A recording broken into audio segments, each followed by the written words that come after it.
Et bonjour à tous, c'est Hachoum et bienvenue dans ce 75e épisode d'Empire pas ton puzzle. Et dans cet épisode, je vais répondre aux différents commentaires que vous avez pu poster sur les vidéos des top 5, enfin 5 et 7 des héros. Donc 3, 4 et 5 étoiles. Tout d'abord, je voulais vraiment vous remercier pour votre participation.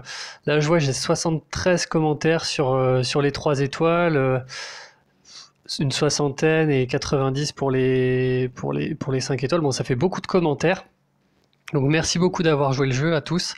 Et puis, si ça fait des commentaires, ça veut dire que ça vous intéresse. Donc, je suis assez content parce que cette vidéo, c'est plutôt plusieurs abonnés qui m'ont demandé en fait de faire des vidéos top en voyant sortir les tops que ce soit de Anchor ou de Killa Killa, ce genre de streamer, streamer slash YouTuber.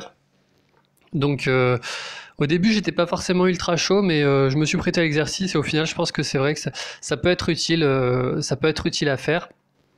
Donc je vais essayer de répondre à un grand maximum de commentaires. Alors bien sûr les commentaires qui me posent, comment dire, qui appellent à une réponse, hein, bien sûr vous avez été nombreux juste à me remercier pour faire cette vidéo et je vous c'est super d'avoir ce genre de commentaires, hein. Surtout ne les enlevez jamais, moi ça me fait beaucoup plaisir de les recevoir. Après bon là je vais pas forcément y répondre individuellement. Vous avez pu remarquer aussi qu'on est de plus en plus nombreux sur ma chaîne, on a dépassé largement même les 1000 abonnés maintenant. Donc voilà, faire ce genre de vidéo de temps en temps, je pense que ça va devenir un peu obligatoire parce que vous avez peut-être vu que je prends de moins en moins de temps à faire une réponse individuelle, simplement parce que j'ai de plus en plus de réponses à faire. Donc voilà, j'essaie quand même de répondre un maximum aux commentaires et aux remarques que je reçois sur Line. Mais voilà, faut avoir conscience que ça commence à me prendre beaucoup beaucoup de temps. Et voilà, j'essaie de le faire. Et si des fois je suis un petit peu rapide dans mes réponses, c'est pas par manque de respect ou quoi, hein. C'est vraiment parce que je préfère répondre rapidement, mais répondre quand même, plutôt que de ne pas répondre du tout. Voilà, c'est quelque chose qui me tient à cœur quand même de rester proche de ma communauté et d'être accessible. Donc voilà, je vais continuer à répondre, mais voilà, vous inquiétez pas si des fois je suis un petit peu rapide dans mes réponses. Euh, voilà. Bon, alors on va commencer par un commentaire de Requiem. Donc je vous préviens, hein, la vidéo va sûrement être assez longue, hein, qu'on s'y mette. Je vais prendre le temps de bien lire les choses. Si vous entendez un bruit de ventilation, c'est mon PC qui tourne en arrière-plan sur lequel je lis les commentaires YouTube. C'était un peu galère de les mettre sur le téléphone, c'est trop petit, donc je les lis sur YouTube. Donc Requiem qui me dit super vidéo, PS, plein de nouveaux costumes arrivent ce mois-ci, le classement risque de changer plus vite que tu ne le penses. Totalement. Le classement la sortie des costumes va changer des choses. On a vu là que ce soit pour les 3, 4 et 4 étoiles surtout, les costumes, enfin, voire même aussi pour les 5 étoiles en fait. Les costumes ont énormément d'influence sur le jeu, ça fait des très bons héros en général, ça booste leurs stats et également leur CS. Alors boost, bon des fois ça la booste pas vraiment, comme je trouve que par exemple le costume de Boltus costumé est pas si bien que ça. Mais, euh, mais bon, en tout cas ça reste... Enfin, ça reste un boost de stats important. Bon, après moi, cette vidéo, elle s'inscrit à un moment précis. Il y a aussi là tous les buffs et les nerfs qui vont apparaître à la fin du mois. Ça va encore plus modifier le classement. Mais je pense que globalement, il y a quand même un gros tronc. Pour chacun des 3 classements, il y a un gros tronc commun qui va rester, ou au moins l'esprit en fait. C'est-à-dire que je pense que maintenant que vous avez compris comment je fonctionne et quel héros j'ai choisi à cet instant-là, vous serez presque capable de savoir dans 3 mois quels seraient les héros que je préfère. Alors, je suis en train de lire. Alors, Boria, ouais, est-ce que c'est long? Oui, c'est long. Euh, ouais, Hawkmoon, il est d'accord avec Hawkmoon. Gato aussi. Là, je suis d'accord. Franchement, Gâteau, je regrette pas de l'avoir mis aussi haut dans le classement, hein. Je l'utilise énormément. Là, dans l'événement, Gâteau, c'est vraiment une. c'est vraiment une tuerie. Il permet de pas se prendre par exemple les retraits de mana les retraits de mana de Hansel et Gretel. Je vais remettre à l'écran Gâteau. Voilà, Gâteau, clairement, c'est un excellent héros. Ah oui, il parle de Gilra. Alors, Gilra, je crois que je l'ai pas mis très haut dans mon classement. Sur les violets. Gilra, je l'ai seulement mentionné, je l'ai pas mis dans le classement. C'est simplement pour la lenteur, hein. Donc, simplement, je vais regarder par exemple. Bon, je vais juste mettre Gilra en fait.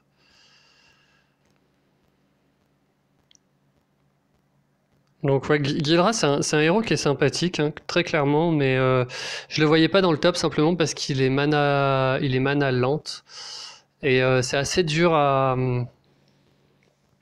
comment dire, ouais, c'est assez dur à amener. Peut-être quand même que je sais qu'en événement, ça peut être intéressant d'avoir Gilra pour le debuff défense. En titan à bas niveau, ça peut être intéressant. En attaque de ruée, c'est très très bien. Mais même en attaque de ruée, vous voyez, je l'utilise finalement rarement et je préfère des héros qui font des dégâts. Donc c'est pour ça que Gilra, je l'inclus pas dans le classement. Bon, en fait, le commentaire de Boria, il est plutôt d'accord sur les 3 étoiles. Alors, je m'étonne cependant que Vlad n'y figure pas. Bon, ça c'est Arnaud Jadin qui fait un petit commentaire rigolo sur Vlad. Donc oui, Vlad, ce serait sûrement le top 1 enfin, le flop 1 en fait. Pardon, excusez-moi. Ouais, ce serait sûrement le flop 1. Vraiment, Vlad, toujours pas trouvé à quoi servait le héros. Et vous avez vu qu'il apparaît même pas dans la liste des héros qui sont buff sur le prochain. Enfin, sur le prochain patch. Donc ça, je sais pas. Je comprends pas pourquoi ils lui mettent pas, je sais pas, des dégâts initiaux ou quelque chose. Alors, commentaire de Fredbourg qui dit d'accord avec toi, sauf pour 2 choses. Avoir oublié Vodnik en bleu, qui est bien meilleur que Gâteau. Voilà. Alors, il y a beaucoup de gens en fait qui m'ont parlé de Vodnik, hein. Je pense que sur le classement 3 étoiles, c'est peut-être le héros qui revient le plus dans vos commentaires. Donc, pour rappel, un Vodnik, en fait, il fait des dégâts en fonction de la mana des héros en face. Pourquoi je mets Gâteau devant Vodnik? Donc oui, déjà, première réponse, non, je n'ai pas oublié Vodnik, hein. Je l'ai pas du tout... Enfin, je l'ai pas du tout mis parce que Vodnik, ses dégâts sont conditionnels. C'est-à-dire que de base, vous avez vu qu'il a une attaque qui est à 439 contre 516 pour Gâteau. Ça veut dire que Gâteau, avec ses 300%, va déjà faire beaucoup plus de dégâts que les 280 de Vodnik. Donc, ok, mais Vodnik peut aller jusqu'à 400% de dégâts. Donc, on peut faire le calcul. Tiens, j'ai une calculette sur la main. 439. Bon, après, il faudrait confronter à la défense. x4. Et 516 x 3.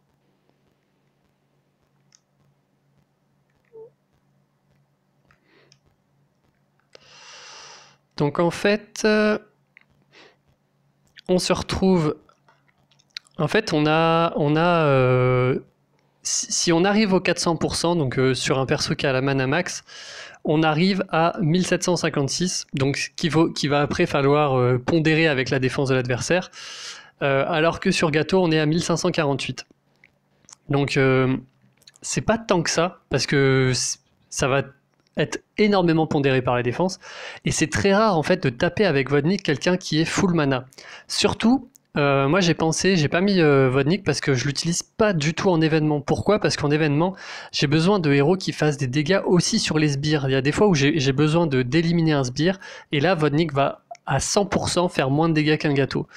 En plus de ça, j'en parle pas trop, mais le côté utilitaire de Gâteau, là dont j'ai parlé par exemple pour l'événement actuel avec Hansel et Gretel. Dans quasiment tous les événements, il y a des effets négatifs. Les ennemis aiment vous donner des effets négatifs. Et Gâteau, pour ça, il est extra. Il va vous permettre vraiment d'être un rempart à tous ces effets négatifs. Là où Vodnik, la seule chose qu'il fait, c'est des dégâts. Donc voilà.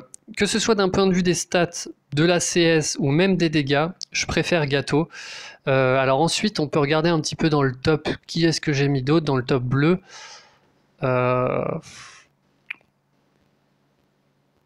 Ouais. Bon, il y a Poussin. En fait, le dernier, celui que j'ai mis en 5, c'est Poussin Junior. Et non, je mettrai jamais Vodnik plus que Poussin Junior. Surtout là, après l'avoir testé en événement, le Poussin Junior, je suis plus que convaincu. Et ensuite, donc toujours Fredbourg qui me dit Guilra ne mérite pas d'être dans le top 5 violet car lent en temps à 3 étoiles. Oui.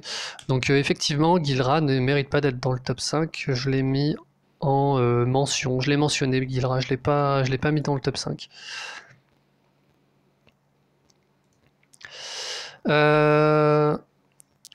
Ensuite, alors Yannick, bonne vidéo, assez d'accord avec toi, j'ai vu quelqu'un intervenir sur Bane costumé, donc pas mieux. Oui, j'ai fait une erreur avec Bane costumé, mais je crois que j'avais fait une mention dans la vidéo sur les 4 étoiles. Mais en gros, Bane costumé fait toujours plus de dégâts que Bane, parce qu'il gagne des dégâts en fait. Là, je peux aussi le mettre, hein, simplement. Bane. Donc ça, c'est avec le bonus costume et Bane costumé. Donc en fait, voilà, on a une différence là en attaque entre les deux. On a 492 contre 529, ce qui fait que même si il est à 280 contre 300%, c'est le Bane, c'est toujours le Bane costumé en fait qui va faire plus de dégâts que le Bane avec bonus costume. Donc ça, c'est très bien de me l'avoir fait remarquer. J'avoue que j'avais pas fait le calcul. Bon, je crois que ça se joue à 2 dégâts près, ce qui est pas énorme. Mais bon, vu qu'il y a aussi un gain en perte de précision, bah, voilà, moi ça m'a conforté dans l'idée que maintenant je n'utilise plus que le Bane costumé. Alors.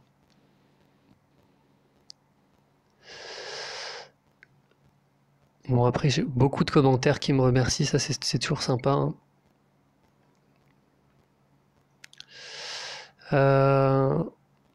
Alors justement, Mathieu Clavry qui me dit salut Hatchoum, merci pour cette vidéo, elle est top. Cependant, je suis en désaccord avec toi sur le bleu. J'aurais mis Vodnik à la place de Poussin en 5ème place. Ouais, bah, à la place de Poussin. Moi, vraiment, Poussin, je reviendrai pas sur mon choix. Dans le sens où c'est le seul héros de la couleur bleue qui fait ce qu'il fait. C'est-à-dire qu'il fait des dégâts sur tout le monde. Il fait énormément de dégâts sur tout le monde en moyen. Donc pour ce caractère unique, je laisserai toujours Poussin Junior. Et vraiment... Alors attendez, je vais enlever là. Poussin. Vodnik. Bon, je remets encore Vodnik. Mais là c'est pareil, hein. Déjà rien que... Vous voyez les stats. Que ce soit en attaque ou en événement, genre les dégâts de tuiles, c'est vraiment important, je trouve, sur les 3 étoiles. Donc là, c'est vrai que quand on a besoin d'un héros qui est un peu plus robuste, on peut prendre Vodnik. Mais par contre, Poussin, je le remplacerai pas en fait. Pour vous dire, j'hésite même à passer Poussin devant Ulmer. Parce qu'au final, Ulmer est redondant avec Gunnar costumé. Alors que Poussin, en fait, il est unique. Donc vraiment pas d'accord avec ça. Enfin, le Poussin, je le vois pas sortir du classement là. Sur le jaune, j'aurais interverti Kvasir et Melia. Donc en gros là, Melia je l'ai mis en 1 et Kvasir en 2. La raison pour laquelle j'ai fait ça, c'est que en fait, bon, ça c'est vraiment une question de style de jeu. Moi, je me définirais comme un joueur assez agressif. J'ai un style de jeu agressif. Je vais toujours valoriser un personnage qui fait des dégâts, et surtout qui apporte des dégâts à l'ensemble de son équipe, plutôt qu'un personnage qui apporte du sustain et de la survivabilité. Alors même si, bon, pour le coup, Kvasir, c'est vraiment un excellent héros, je l'ai mis en 2. Hein. Pour un héros qui a un support, c'est quand même assez incroyable. Mais là où Melia sera toujours devant Kvasir pour moi, c'est que Melia, à faible niveau, c'est un héros titan. Alors que Kvasir n'a aucune raison d'aller en titan, surtout pas contre des titans qui ne sont pas, qui sont pas violés en fait. Alors que Melia, à petit niveau, on peut la mettre contre tous les titans. Donc là-dessus, je suis ferme sur Melia aussi. C'est Melia que je mets en première. Et pour le violet, je suis d'accord avec toi, mais pas pour Gardien Chauve-souris, qui peut te faire gagner un combat déjà perdu. Oui, ça s'appelle des dégâts conditionnels. C'est exactement, dans la formulation de ta phrase, Mathieu, en fait, c'est des dégâts conditionnels. Donc, Gardien Chauve-souris peut te faire gagner un combat déjà perdu. D'ailleurs, Gardien Chouette aussi, en 5 étoiles, c'est un héros qui peut te faire gagner un combat que tu aurais dû perdre. Mais c'est pas pour autant un top héros. Moi, je préfère un top héros. Pour moi, c'est un héros qui, dans n'importe quelle situation, va pouvoir s'exprimer. Donc là, Gardien Chauve-souris, ses dégâts sont trop conditionnels. Voilà.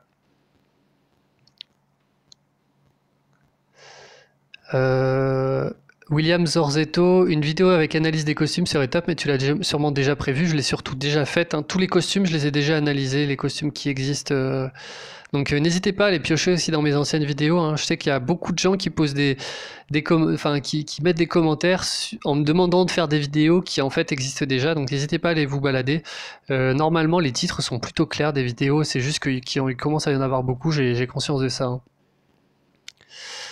Donc Naimist aussi qui m'avait alerté sur les dégâts de Bane, merci.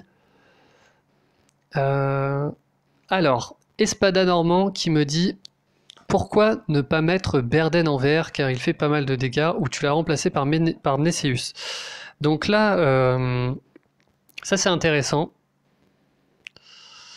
Mnesseus, Berden. Alors, là, vous allez voir, ça se joue vraiment pas à grand chose. Mais en fait, si vous comparez toutes les stat à stat, entre Mnesseus et Berden, Mnesseus est devant partout. Il a plus d'attaque de tuiles, il a plus de défense, il a plus de santé. Les deux sont rapides. Berden fait 325% de dégâts et Mnesseus fait 320. Donc ça se joue à 5% près. Et là, on a un disciple. Enfin, je dirais pas donc que Berden est mauvais, ça c'est clair. Berden, c'est un excellent héros, c'est un excellent deuxième choix. J'aurais peut-être dû le mentionner parce que vraiment, on n'est pas loin d'avoir, on n'est pas loin d'avoir un héros du top. Après, j'ai préféré avoir. Donc, pour moi, en fait, le cogneur rapide, le meilleur, c'est Isan. Mnesseus est non seulement un cogneur rapide, mais en plus il apporte l'utilité. C'est pour ça qu'il est plus haut dans le classement que Isan. Mais du coup, je voyais pas mettre un troisième cogneur rapide dans ce classement-là, sachant que y a des héros qui sont plus uniques comme Brienne, Buissurs et Bayulf. J'aurais pu faire une mention sur Berden. Il méritait clairement une mention parce que quand on n'a pas Mnesseus, quand on n'a pas Isan, c'est vers Berden qu'il faut se tourner quand on veut des héros rapides. Et moi, j'ai commencé le jeu où j'avais plusieurs Berden. J'avais une petite armée de Berden que j'ai petit à petit remplacée par une armée de Mnesseus. Mais c'est clair que Berden mérite la mention. C'est un excellent héros et voilà. Donc j'espère que ça répond bien à ta question, Espada. Mais voilà. Bon, en tout cas, c'est clair que je le mets pas dans le top, mais ça reste un très bon héros.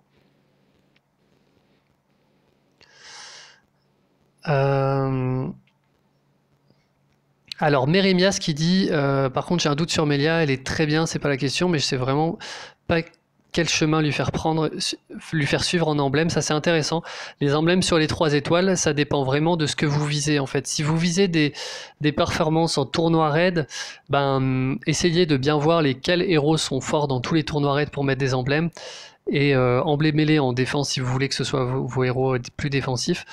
Par contre, si vous visez plutôt les performances en événements, etc., préférez toujours l'attaque en fait. Les dégâts de tuiles, c'est vraiment quelque chose de très très important dans le jeu. Si vous voulez faire des grosses perfs en event, Mettre des dégâts de tuiles sur vos héros, c'est vraiment le plus bon, enfin le meilleur booster que vous pouvez trouver. Voilà.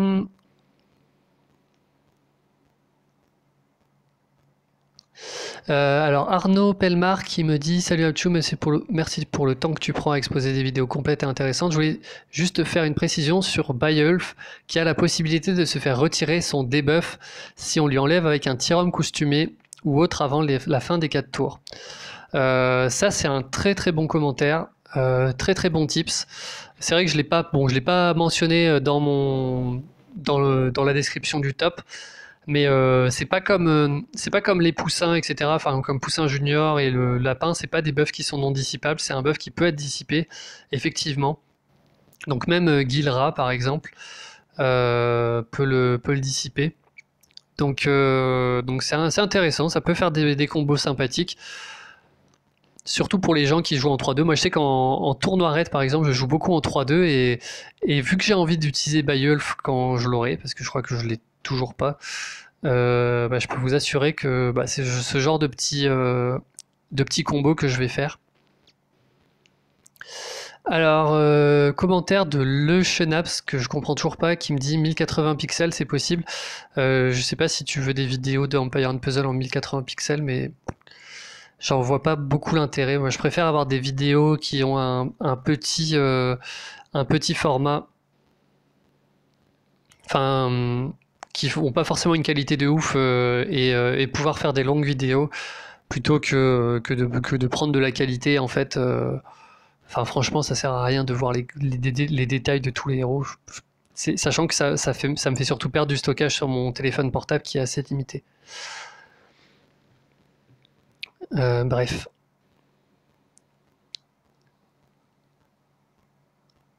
Alors, Chris Troom qui me dit hello, tout d'abord merci à Choum pour tes vidéos toujours pertinentes, mais désolé de te casser le délire de celle-ci, mais je vois pas l'intérêt de faire ce genre de top 5 ou même un classement. Revenons à la réalité, surtout avec les 5 étoiles.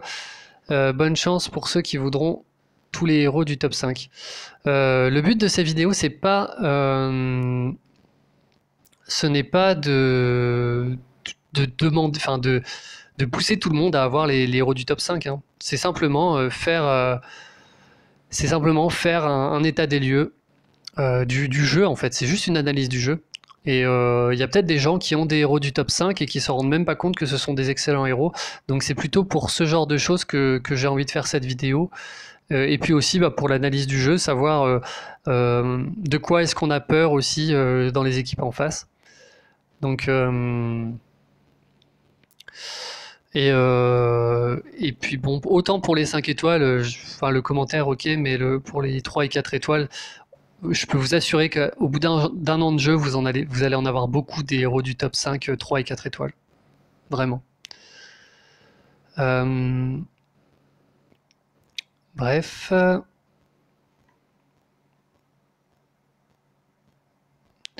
Alors Slim Elouz qui me dit hello, je crois que tu t'es trompé sur Bjorn. En effet, sa CS ne peut se cumuler sur la même cible. Il est indiqué aléatoirement sur un ennemi. Alors, il est indiqué aléatoirement sur un ennemi aléatoirement différent. Ça, si tu vas voir, j'ai fait des vidéos de tournoi raid. Donc je vais remettre, attendez, je vais remettre Bjorn.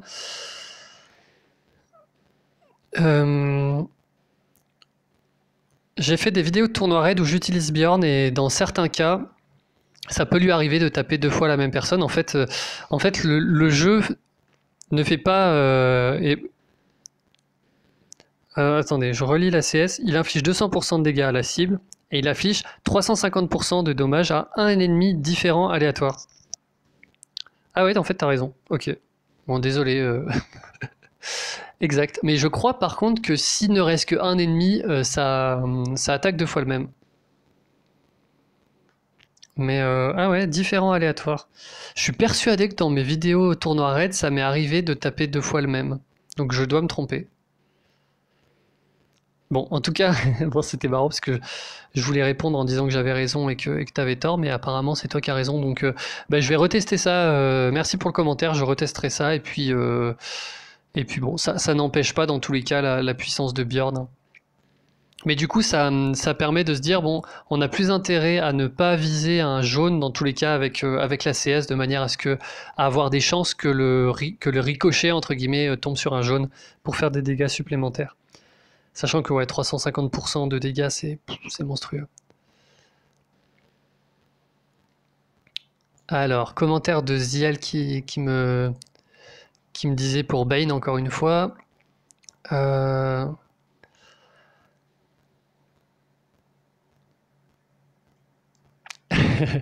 Bon, pour finir cette... parce que là, j'arrive au bout des commentaires. Juste un commentaire qui m'a fait assez rire, c'est celui de Raphaël Méry qui m'a dit on note que tu préfères ta carrière de youtubeur plutôt que de faire des frappes titans. Bon, j'étais en attente de titan quand j'ai fait la vidéo, voilà, ça c'est pas c'est pas que je veux pas faire mes frappes titans, mais bon, moi ça m'a bien fait rire comme commentaire, merci. Bon bah du coup on va passer aux 4 étoiles. Est-ce que je vois d'autres choses à dire sur les 3 étoiles là, avant qu'on change de sujet? Ouais, c'est marrant, vous avez pas trop remis en cause le classement rouge. Je pensais qu'il y en avait certains qui allaient, soit Lapinou, soit Beauchamp, qui allaient le revoir à la baisse. Mais bon, c'est cool. Du coup, je pense que c'est le rouge le plus fiable, puisque c'est celui sur lequel j'ai eu le moins de commentaires. Bon, allez, maintenant, on va passer aux 4 étoiles. Alors, là, je commence directement par un gros, un gros commentaire de Mathieu Clavry, encore une fois, qui me dit Atchoum, sérieusement, c'est quoi ce classement des jaunes? Jusque-là, j'étais en harmonie, en communion même, j'étais en transe, et là d'un coup, d'arrêt, mais où est Danzaburo, le meilleur jaune du jeu? Une magnifique copie de notre Cassin, mais complètement inutile grâce à sa fonctionnelle. Je suis déçu que tu n'en parles pas. Rire. Top ta vidéo, vivement la prochaine. Et à l'occasion, essaye Brume plus Gardien, c'est un carnage assuré sur Telluria. Bon, bien sûr, ce commentaire était troll, mais bon, c'est très marrant. Vous avez quand même remarqué que Danzaburo se fait buff au prochain patch. Moi, c'est quelque chose que je trouve bon, intéressant, mais dans tous les cas, Danzaburo, j'ai du mal à l'utiliser. Alors, je l'ai beaucoup utilisé pendant pas mal de temps quand j'avais pas mieux. Mais maintenant que j'ai mieux, je peux plus l'utiliser parce que j'ai trop peur en fait. C'est un héros trop 50-50. Mais cela dit, pour les joueurs de petit niveau qui veulent attaquer des gros, si vous avez Danzaburo, vous pouvez le monter. Parce que quand vous êtes en mode ça passe ou ça casse, Danzaburo c'est un très bon héros. Voilà. Alors, Tipiak qui dit super vidéo, quasiment d'accord avec toi sur ton classement, tes arguments sont très recevables. Envers, je préfère Buddy à Ansel, mais je l'ai depuis longtemps, celui-ci explique cela. Alors, Buddy Ansel, j'ai hésité, franchement, là on est vraiment sur de l'ordre du... Si je devais noter les héros, c'est genre... c'est à rien en fait que ça se joue, et c'est à rien, et franchement... J'ai refait au moins 3 fois le classement où une fois il y avait Buddy en tête et une fois il y avait Ansel en tête. Je suis totalement d'accord pour dire que Buddy peut être top 1. Enfin surtout faut voir ses stats, hein, elles sont incroyables, genre 690 de défense et 1323 de points de vie pour un 4 étoiles, c'est énorme. Si on regarde un petit peu le grade d'encore là, Buddy a plus de A que Ansel.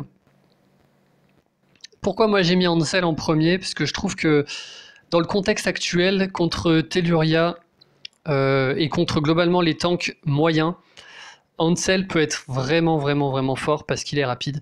Et c'est vraiment la rapidité que j'ai voulu récompenser.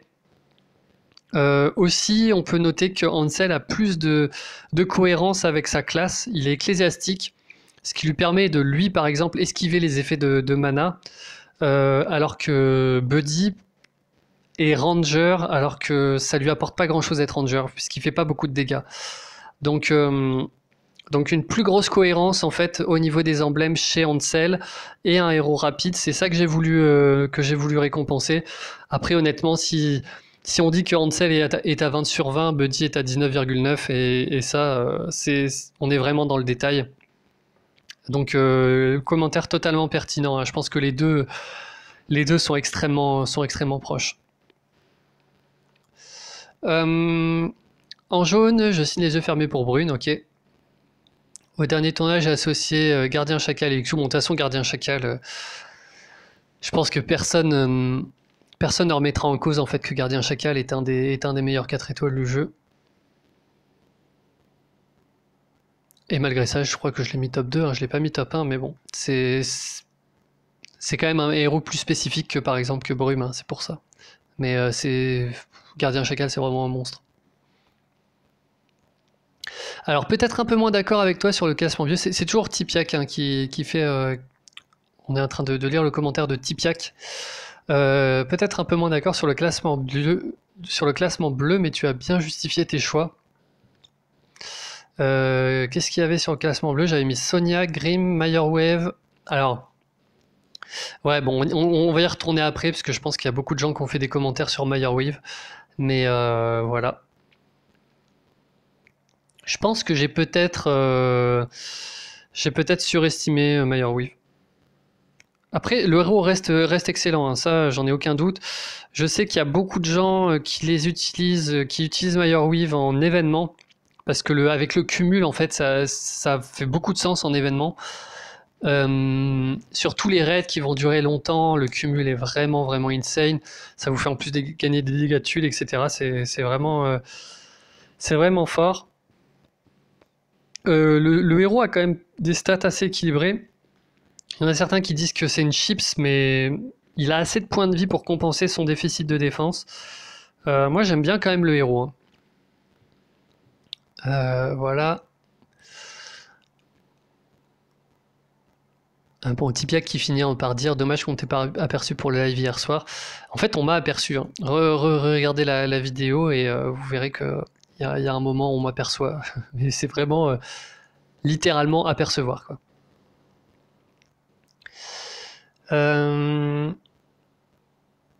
Alors, Arvin Sloan qui me dit super vidéo, tes classements des héros du deck de base par couleur étaient déjà des références. N'hésitez pas à aller voir ces vidéos. Et là, ça fait plaisir de voir que j'ai des héros que tu as classés en numéro 1. Si je peux te donner un conseil d'idée de vidéo, j'aimerais bien un top des héros efficaces dans les différents tournois raids, car j'avoue être perdu au moment de créer ma défense la veille des tournois. Je sais que tu en fais plusieurs, mais il n'y a pas de gros récapitulatif général. Ouais, c'est compliqué de faire ça. Moi, ce que je conseille, donc bon, je lui ai répondu à Arvin, mais ce que je vous conseille là pour les tournois raids, c'est d'aller voir le guide d'Ancor. Donc là, pour l'instant, c'est pas encore dans l'application. Dans l'application que je suis en train d'utiliser là, les grades pour les tournois raids, mais je pense que ça va être intégré aussi. Enfin, il y a des possibilités que ce soit intégré. J'ai pas envie d'avancer qui que ce soit, hein, mais à défaut, en tout cas, n'hésitez pas d'aller voir le guide d'Ancor, qui, je trouve, ses notes sont bien pour les tournois raids. Après, je pense qu'il faut aussi, n'hésitez pas à aller voir mes vidéos, les vidéos sur lesquelles je fais les prépas tournois, et comprendre en fait pourquoi j'utilise tel ou tel héros. Et essayer de retrouver ce que je trouve à certains héros sur d'autres héros. Je sais pas, par exemple, un héros en attaque de ruée, un héros, si je dis bah Kolen il est génial, bah du coup Summel est génial aussi en fait. Globalement, Kolen Summel c'est à peu près le même héros. C'est des héros lents qui font beaucoup de dégâts, donc forcément quand on les passe en très rapide, ils sont excellents. Donc il y a des logiques comme ça à avoir. Qu'il faut aussi essayer de processer tout seul. C'est important en fait de mener soi-même les réflexions sur le jeu, ça permet d'acquérir des automatismes en fait. Jay Bazinet qui me dit je me sers encore de Kirill pour les batailles titans qui accompagnent bien le roi Arthur. Absolument. Donc Kirill je l'ai mis en 5ème position, c'est vrai que c'est un héros. Moi aussi je m'en sers encore beaucoup de Kirill, je m'en sers en tous les secteurs du jeu où il y a des 4 étoiles, je me sers de Kirill parce que c'est un boost d'attaque, boost de défense. En booster de bonus, il est génial. En titan, je m'en sers aussi parce que c'est le seul buff de dégâts de tuiles que j'ai. Donc je me sers de Kirill. Tiens, je vais afficher Kirill. Désolé, je parle beaucoup, hein, c'est plus une vidéo où on parle qu'une vidéo où on montre des choses.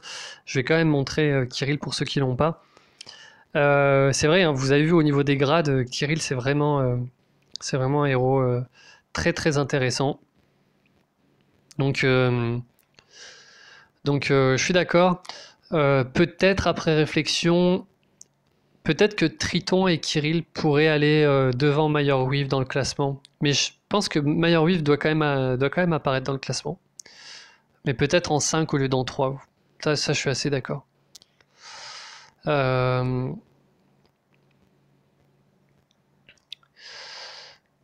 Ok.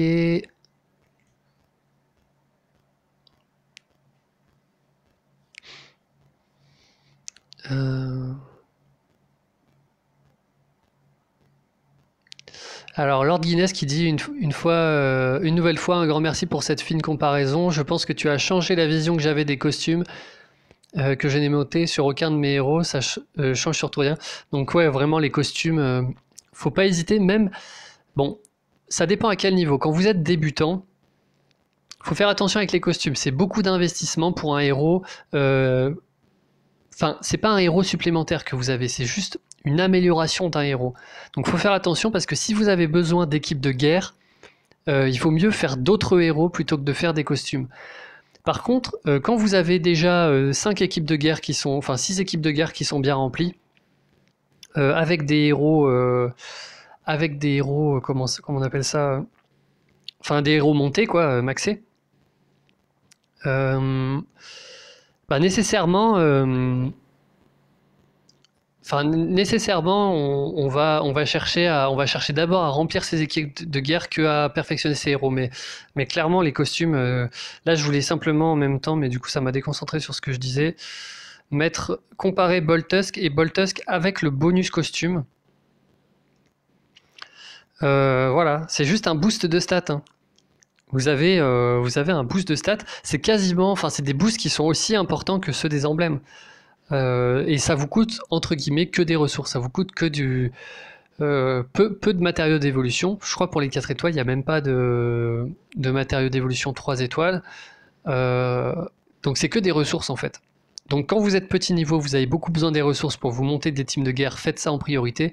Par contre, quand vous atteignez un niveau intermédiaire et un bon niveau sur le jeu, n'hésitez pas à investir dans les costumes parce que le petit boost que ça donne n'est pas un aussi petit boost que ça. Justement, là par exemple, 35 points de défense en plus, c'est énorme. Hein. C'est vraiment énorme. Si on regarde en emblème, 46-64.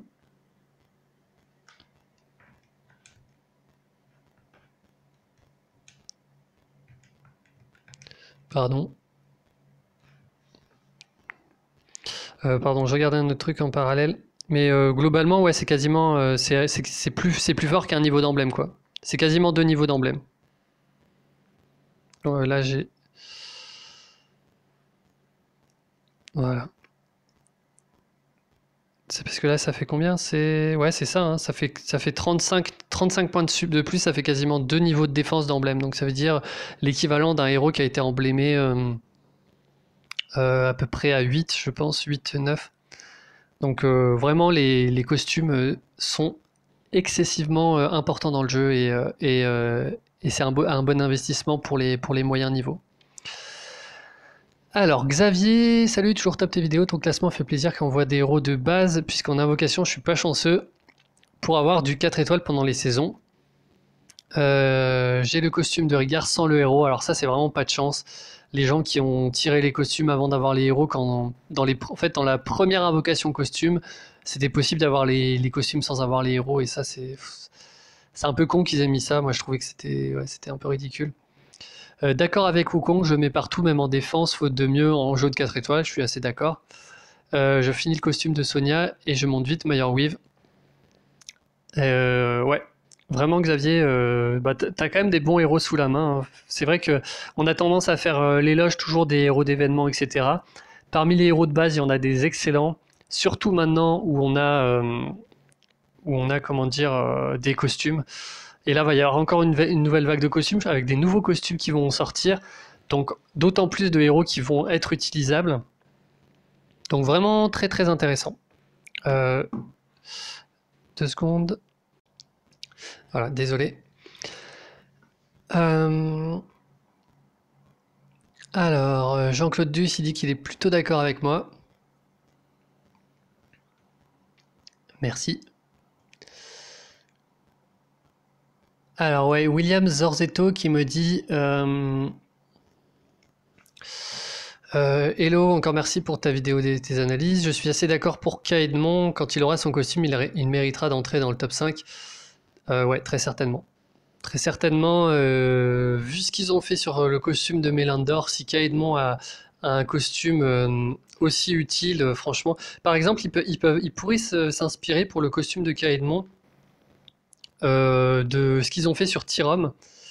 Donc, Kaedmon, là pour l'instant, il dissipe les buffs des ennemis. Il pourrait par exemple, enfin, ou Sonia hein, d'ailleurs. Et ça pourrait être un peu pareil, où il dissipe les debuffs en fait, des alliés. Et ça, je trouve ça assez intéressant. On voit quand même au niveau grade, il est pas très bien coté, le petit Kaedmon. Je trouve que C en défense, par contre, c'est un peu. Pardon. C'est un peu violent quand même. Moi, je le mettrais peut-être B en défense, pas C. Enfin, moi, ça m'est arrivé de l'utiliser en défense et je trouve que ça reste un héros rapide qui est pas ridicule d'un point de vue défensif, donc il tient la route. Ouais, je trouve que là, le grade d'encore est un peu dur. Donc, bon, en tout cas, clairement, avec le costume, ce sera un héros vraiment notable. Et après, tu dis, William, Meyerweave, je l'ai maxé, je la trouve très moyenne en revanche, ses dégâts sont assez faibles, et c'est rare qu'on puisse faire sa CS suffisamment de fois pour augmenter ses dégâts. Ouais, ça dépend un peu des secteurs du jeu. Bon, c'est pour ça, hein, je pense que Meyerweave, vous pouvez considérer qu'elle est en 5ème position et pas en 3ème. C'est vrai que... Bon, il y a des gens... Il y a des gens qui... Voilà, par exemple, il y a Mitch B juste derrière qui dit « Merci à Chouk, je partage pour Meyerweave, j'en ai monté 2. » Et dans tout ce qui prend un peu de temps, événements, quêtes et certains raids, elle est vraiment top. Après 2 CS, les dégâts de tuiles commencent à être vraiment destructeurs. Donc, et attendez, je finis le commentaire en fait. En raid, je les mets avec des soigneurs justement pour les rendre plus longs et faire monter la puissance des Meyerweave. Enfin voilà, bref, je la conseille vraiment à plus. Donc oui. Après, encore une fois, c'est quelque chose d'assez conditionnel, donc je suis assez d'accord en fait pour les gens qui ont dit que Meyerweave était peut-être un peu trop haut dans le classement. Pour autant, je la retirerai pas du top 5, ça reste un héros, enfin notable. Je trouve que c'est plus important et il y a beaucoup de gens qui l'ont comparé à Valeria. Alors Valeria, Meyerweave, on va regarder un petit peu. Déjà pour moi, il n'y a pas trop match à partir du moment où il y en a un qui a 90 points enfin 80 on va dire, 83 points d'attaque de plus. Donc certes Valeria est plus robuste, mais là pour un héros percutant comme ça, je préfère que ce soit un héros qui donne du... Enfin qui soit un peu plus... qui ait plus de dégâts de tuiles. Pas très bon grade quand même par encore, donc... Ouais, peut-être que je l'ai surcoté, Meyerweave.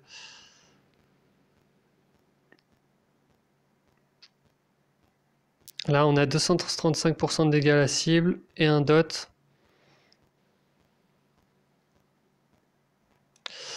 Ouais, je pense que sans le cumul, si on regardait juste les dégâts, je pense que Valeria est au-dessus. Par contre, avec le cumul et, comme tu dis, l'augmentation des dégâts de tuiles, c'est peut-être ça qui fait le côté unique de Meyerweave. Donc c'est un bon héros, peut-être pas aussi bon que je l'ai classé dans mon top.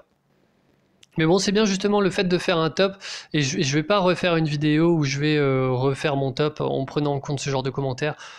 Non, c'est hors de question. C'est quand même bien de faire la vidéo, déjà d'avoir fait une vidéo sur le top, d'y réfléchir et puis de savoir pourquoi, enfin, justement d'apporter cette réflexion-là et de se dire est-ce qu'on a été juste ou pas. Mais Dans tous les cas, ça reste une vidéo top à un instant T. Ça, c'est amené à évoluer voilà. Si on regarde par exemple même en 4 étoiles Scarlet, ce que j'en pensais au début du jeu et ce que j'en pense maintenant, c'est du tout ou rien. Donc voilà.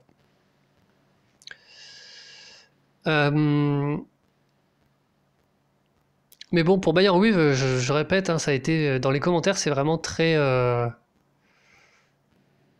c'est très disparate, hein. Il y a Xavier aussi, 9999, qui me dit bonne vidéo, je suis assez d'accord avec tes classements, sauf Bayern Weave que j'ai full, qui ne fait pas de dégâts avec sa CS. Son bonus royaume fait baisser la mana adverse quand le héros meurt. En gros, on est content quand il meurt. Ce héros est loin d'entrer dans mon mono bleu. Bon, moi je pense que c'est quand même un héros qui peut rentrer dans un mono 4 étoiles ou dans un 3-2 4 étoiles à utiliser avec des debuffs défense comme Grim, ça peut être intéressant, aussi avec Kirill pour augmenter ses dégâts. Ça reste des dégâts qu'on a disponibles très très rapidement dans le raid et que régulièrement en fait on a des dégâts, donc je pense que c'est quand même bien.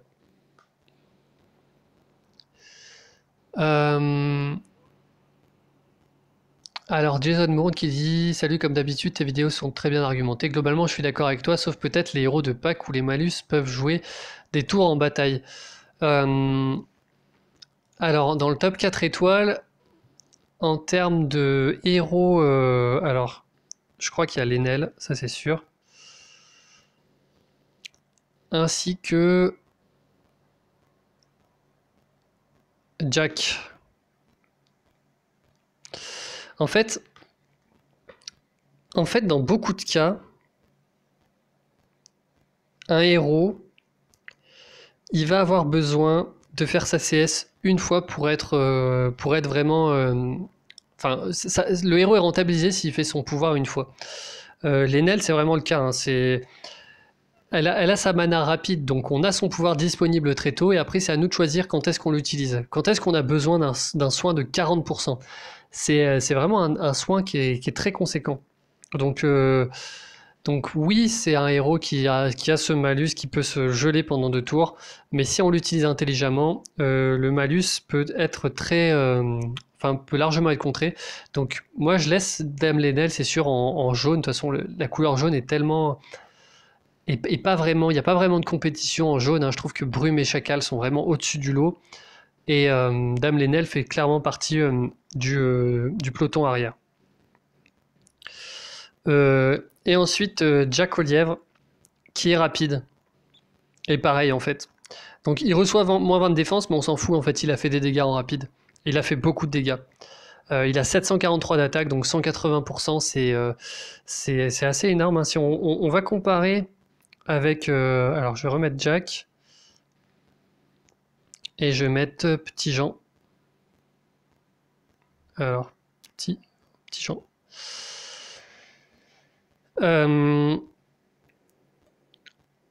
Voilà, Petit Jean est à 185% et il débuffe la mana, sachant qu'il est lent. Donc, pour un héros lent, débuffer la mana, par exemple, c'est pas ouf, parce qu'on a envie de débuffer tôt dans le raid. Vous avez vu, Telluria, si elle est forte, c'est parce qu'elle débuffe la mana tôt dans le raid. Elle est utilisée en tank, en vitesse de mana moyen. Là, en fait, on a globalement le même héros, sauf avec une meilleure défense, sauf qu'il y en a un qui est rapide, l'autre qui est lent. Donc, en termes de dégâts, sachant qu'en termes de dégâts, Petit Jean est vraiment excellent. Hein.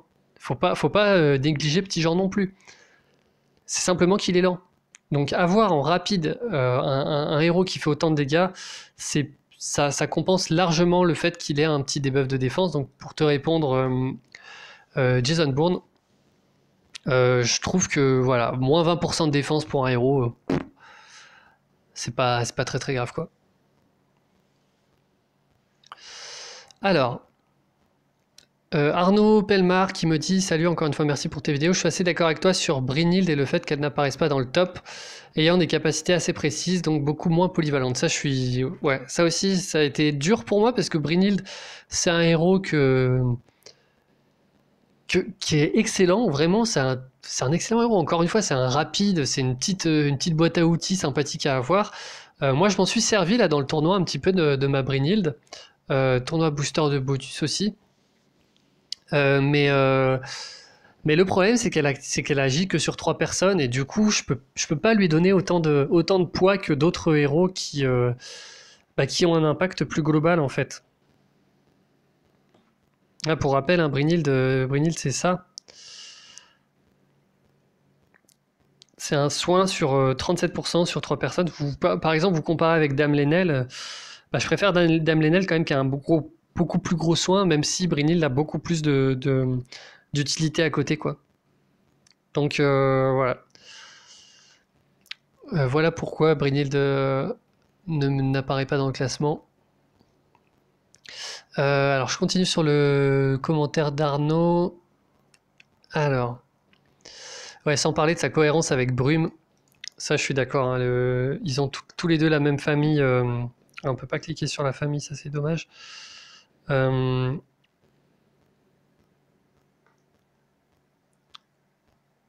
Ils ont cette famille-là, Midgard, donc ils ont un bonus d'attaque. Tant qu'il y a un autre Midgard qui a une santé faible, ça c'est pas mal, hein. C'est vraiment pas mal. Ok. Et puis oui, comme tu dis, comme dit Arnaud, en fait, de base, les deux héros sont extrêmement cohérents. C'est-à-dire que même si, au-delà du bonus royaume, en fait, il y en a un qui affaiblit 3 ennemis, l'autre qui renforce 3 alliés. Il y a une sorte de synergie globale entre les héros qui fait que à deux, elles peuvent vraiment permettre de s'attaquer à du 5 étoiles, tout simplement. Parce que les deux sont rapides. Les deux, enfin, on va avoir d'un côté Brynhild qui va booster les alliés, les rendre plus résistants. En plus de ça, augmenter leur régénération de mana. Et de l'autre côté, Brume qui va handicaper les ennemis. C'est vraiment des bons héros quand même.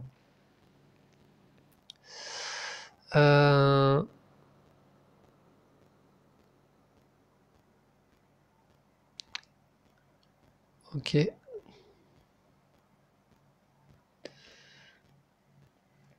Et après, tu dis, je comprends pas. Alors attends, je sais plus si tu parles de Brume ou si tu parles de Brynhild.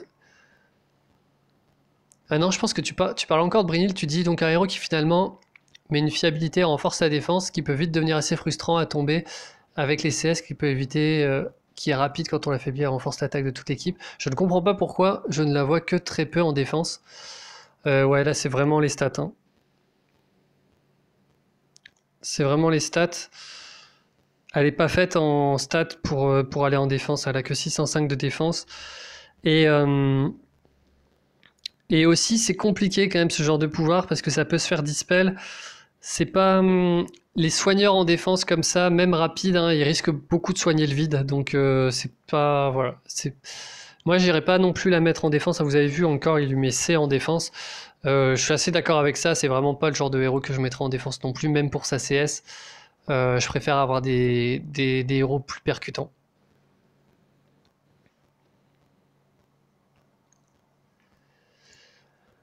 Euh,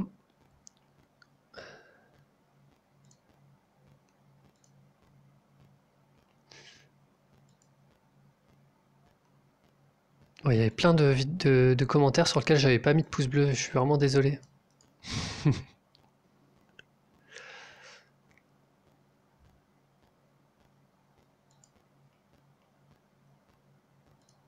Alors en fait, il y a beaucoup. Bon, sur les 4 étoiles, il y a peu de gens en fait qui ont mis des commentaires. Alors, si je peux me permettre, Mérémias, pardon, qui a mis, si je peux me permettre, il y a un aspect de Kirill que tu as omis d'évoquer, c'est qu'il retourne le debuff d'un Wilbur à ton avantage. En plus, la couleur correspond. Oui, absolument. Et c'est pour ça que je me bats parfois avec vous, vous, mes abonnés, qui me contactez sur Line, pour me montrer vos défenses tournoi raid. Et chaque fois que je vois un Wilbur en défense, je vous dis attention. Ah tiens, il y a une petite erreur sur l'appli. Je vais faire remonter ça. Il manque les défenses. Donc en gros, Wilbur, je vais le mettre sur le jeu, du coup là ce sera plus pratique. Et c'est une des raisons, en fait, Mérémias, pour laquelle je dis ne mettez jamais Wilbur en défense. Votre adversaire, s'il n'est pas stupide, il met Kirill. Il a beaucoup de chance, votre adversaire, d'avoir Kirill, hein. C'est un héros de base. Beaucoup de gens ont Kirill. Maintenant, il y a en plus Sonia costumée. Il y a plein de héros qui font ça. Bref, vous mettez Kirill sur un debuff de Wilbur et vous vous retrouvez avec un partage de dégâts gratuit plus un buff de défense. Donc attention au Kirill en défense, au Wilbur pardon en défense. Bon, Wilbur c'est clairement un héros que j'adore, hein, vous avez vu, moi j'ai emblémé le mien. Mais il faut pas oublier ça en fait. C'est qu'il peut se faire débuffer et et on peut profiter du debuff qu'il met en fait. Enfin, on peut profiter du partage de dégâts. Donc ça, je l'avais, enfin, je l'ai pas. C'est vrai que je l'ai pas évoqué là pendant le top des héros 4 étoiles. Par contre, je l'avais déjà fait dans la vidéo sur Wilbur. Enfin, dans des vidéos sur Wilbur, à chaque fois que j'en ai l'occasion, je rappelle ça, je rabâche. Wilbur en défense, c'est non. Donc voilà, et Mérémias qui dit aussi Stonecliff, je commence à peine à l'utiliser en GDA, sa CS c'est un délire. On est d'accord.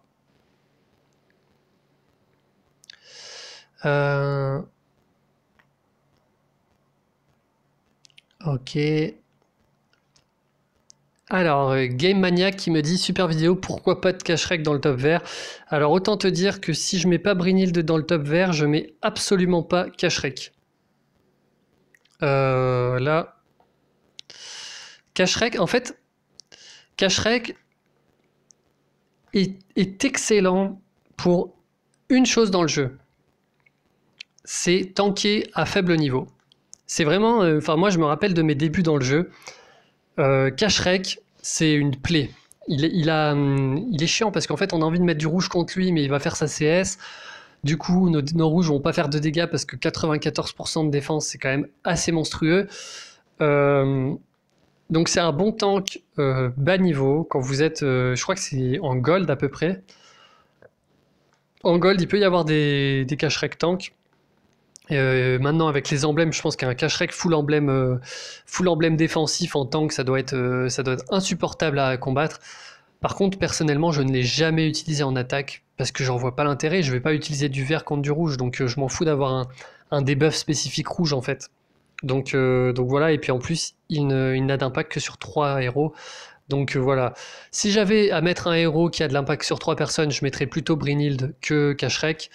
Mais en attaque, en tout cas. Après, en défense, je suis d'accord, il a une carte à jouer.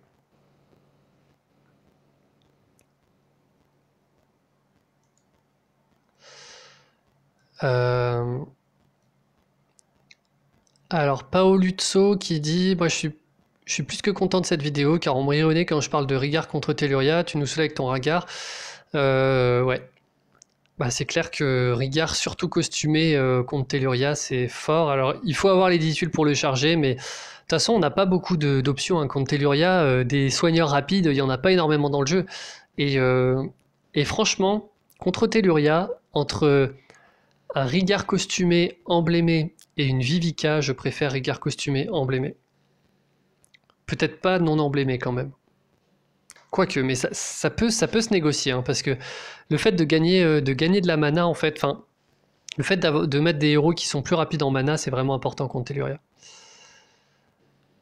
Alors, Nicolas qui dit salut Hatchoum, je trouve que tu as sous-estimé Brynhild, juste parce qu'elle ne soigne pas tout le monde. Je trouve l'argument un peu léger. Revois à nouveau CCS et sa classe.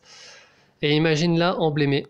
On va l'imaginer emblémée. Après, franchement, j'ai envie de dire tous les héros de mon top, on leur met des emblèmes, ils sont monstrueux. Hein. Je sais pas, c'est des emblèmes qui sont faits comme ça. Hein.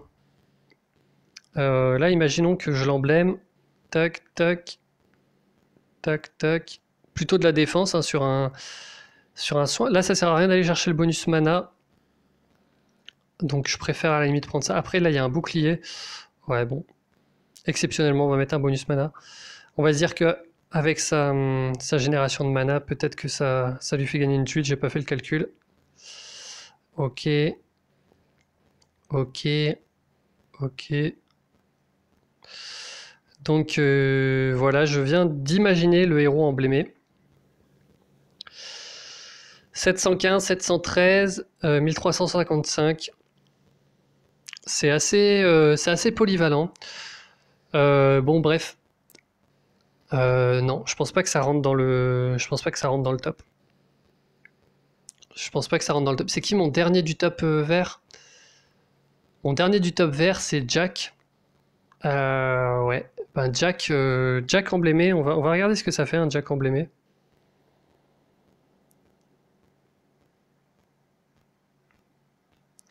Donc lui, par contre, on va le mettre en attaque. En plus, c'est un ranger. Hein. Ça va vachement bien avec avec le fait qu'il fasse beaucoup de dégâts.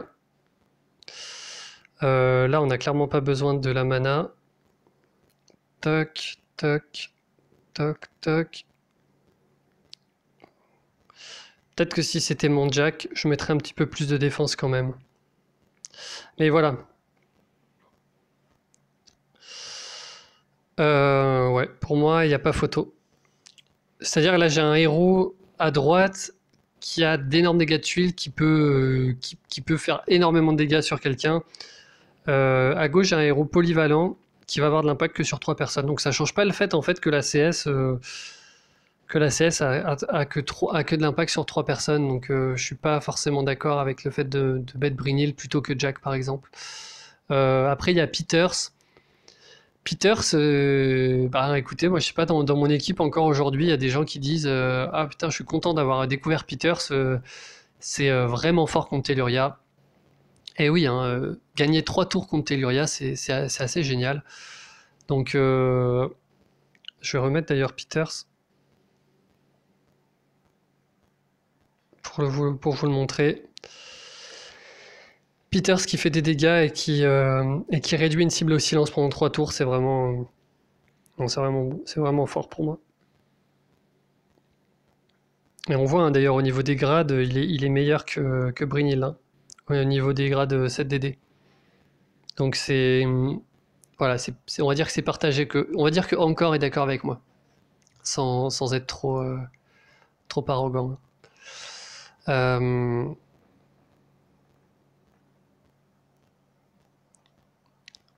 En tout cas, moi je la kiffe, je la mets entre Lyanna et Telluria.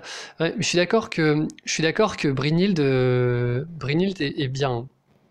Que Brynhild, il y a certaines combinaisons qui sont fortes.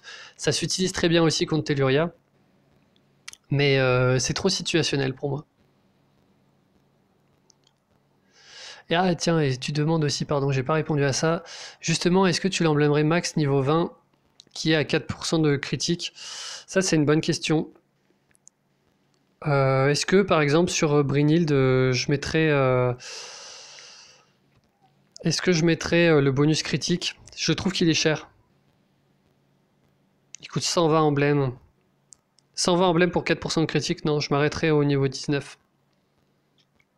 Donc voilà Nicolas pour la réponse à ta question. Mais vraiment, hein, pour faire écho à ça, c'est pas parce que le héros est pas dans le top 5 que le héros n'est pas utilisable et qu'il n'est pas emblémable. Là, tu vois, t'as choisi d'emblémer Brynhild, je pense que c'est un choix qui est totalement respectable et heureusement que tu t'en sers contre Telluria parce que c'est le genre de héros qui peut être très fort contre Telluria. Voilà, par contre, en termes de polyvalence, Brynhild, à part en attaque spécifiquement comme ça, elle n'a pas le même impact que d'autres héros en fait. Peters par exemple, il peut être bon contre un titan. Peters emblémé avec des dégâts de tuiles supplémentaires surtout. Il peut être bon en événement, il peut être bon aussi en défense. Parce qu'il peut vraiment handicaper la défense. Si vous le mettez en arrière par exemple, il peut être bon. Donc là, je vous rappelle, un des critères principaux de mon classement, c'est quand même la polyvalence.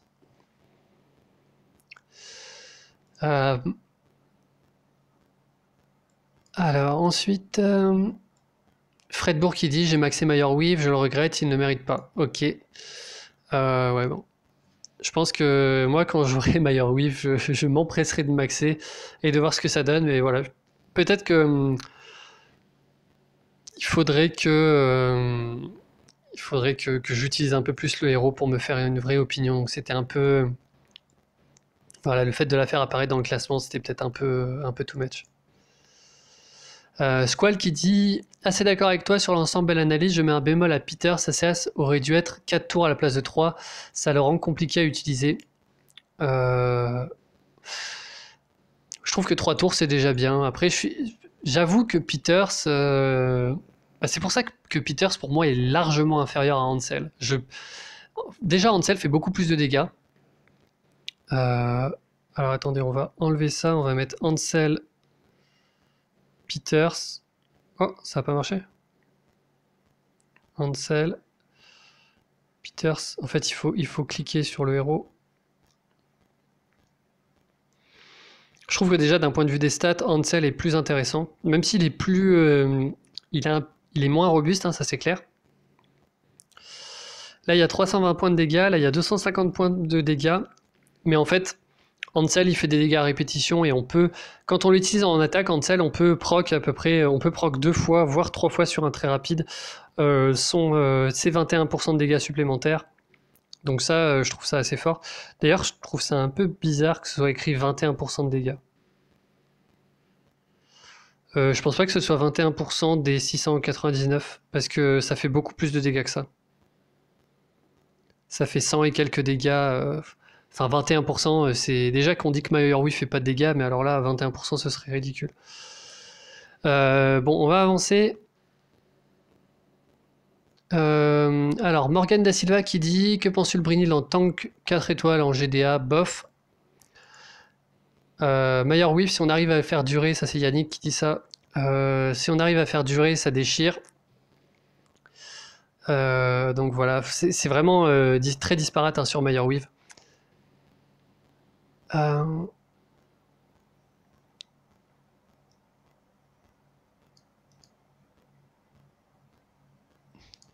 Alors, quel est ton avis entre Melandor... Alors ça, c'est Broano qui dit quel est ton avis entre Melandor sans costume et Brynhild.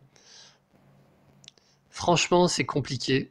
Les deux ont leur utilité, mais pas la même. C'est-à-dire que je vais vouloir mettre Brynhild quand j'ai besoin, quand je vois qu'en face il y a des héros qui tapent fort, qui connent dur. Alors que je vais vouloir mettre Melandor quand j'ai un bonus à, par exemple, quand il y a un renvoi de dégâts. Donc les deux héros se complètent, mais je pourrais pas mettre l'un. Enfin, ils sont à peu près équivalents, quoi. Le truc, c'est que Melandor a un soin sur tout le monde, donc c'est plus versatile. C'est-à-dire qu'encore une fois, Brynhild, il va falloir s'adapter, il va falloir la mettre seulement dans certaines situations. Alors que Melandor, un soigneur, globalement, ça peut être utilisé quasiment dans toutes les situations. Sauf en défense.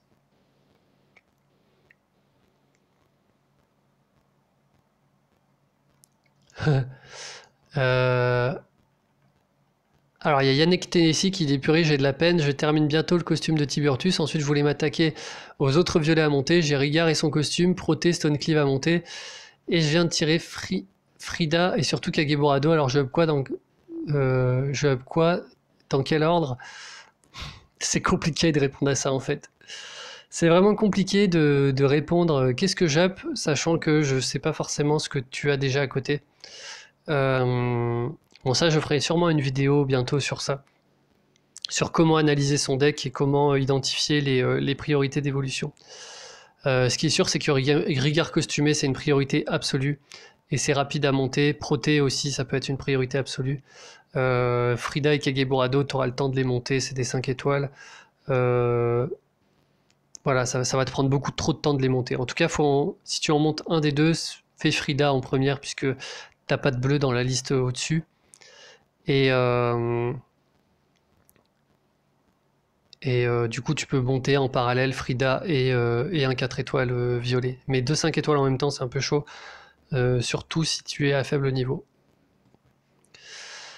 Bon, voilà pour les 4 étoiles. On va passer aux 5 étoiles. Donc je sais que ça fait une longue vidéo, hein. De toute façon vous la regarderez dans le temps que vous voulez, c'est-à-dire que c'est pas obligé de la regarder en une fois, mais je préfère faire ça d'un bloc. J'espère juste que la vidéo va pas se couper. Je sais plus à quelle heure je l'ai démarré, mais je regarde. Est-ce que je peux faire ça? Apparemment, je suis à 380 mots, donc ça va, c'est assez raisonnable. Alors, bon, pour les 5 étoiles, il y a beaucoup à parler en plus, hein. Donc là, commentaire de Naimist. Je sais pas si on dit Naimist ou Némist. Un jour, il faudra que tu me dises dans les commentaires comment se prononce ton pseudonyme. Qui me parle de Tarlac. Et qui me dit... salut Hatchoub, le classement me semble assez judicieux. Maintenant, j'aimerais apporter mon soutien à Tarlac, qui est moyen et fait toujours sa CS en attaque. Surtout quand il est emblémé avec les dégâts de tuiles monstres qui redonnent de la vie sur 4 tours. Depuis que je l'ai, j'attaque 80% du temps avec lui, quelle que soit la couleur en face. Je préfère jouer avec lui et mettre de côté un cogneur rapide. Il faut avoir à l'esprit quand tu joues en 3-2 avec lui à quelque chose près, c'est comme si tu avais double mono. Et crois-moi que c'est bien plus important qu'un cogneur rapide. Oui et non. Allez, commentaire suivant. Je rigole. Je suis pas forcément d'accord avec ça parce que avoir un soin par niveau c'est bien, mais par exemple, si en face il y a un gros Kageburado et que dans ta team t'as des héros qui ont à peu près les mêmes stats que Tarlac, le soin par niveau ça va pas empêcher de se faire one shot. Donc après je suis d'accord que Tarlac c'est un excellent support dans le jeu, c'est un excellent support à utiliser en attaque. Je pense que quand tu auras d'autres options, tu l'utiliseras un peu moins. Moi j'ai eu la mère Noël très tôt dans le jeu et il y a un moment où je raidais tout le temps avec la mère Noël et j'avais l'impression de gagner tout le temps grâce à elle. Non, je pense que je gagnais pas grâce à elle, mais je gagnais aussi parce que c'était un bon héros, mais il y a d'autres choses. Après, ça fait pas exactement 2 monos, mais en termes de dégâts de tuiles, mais bon, je comprends l'esprit. C'est vrai que ça fait beaucoup de dégâts quand même d'avoir un héros qui booste les dégâts de tuiles. Tarlac est aussi excellent en événement, je suis d'accord. Mais pour moi, le fait qu'il soit pas utilisable en défense, c'est assez rédhibitoire pour le top. Et vraiment, il est pas utilisable en défense. Donc tu finis par... Est-ce que je t'ai convaincu? Tu m'as convaincu que Tarlac était un excellent héros en attaque, mais je pense que j'en étais déjà plus ou moins convaincu. Mais tu m'as pas convaincu de le mettre dans mon top. Voilà.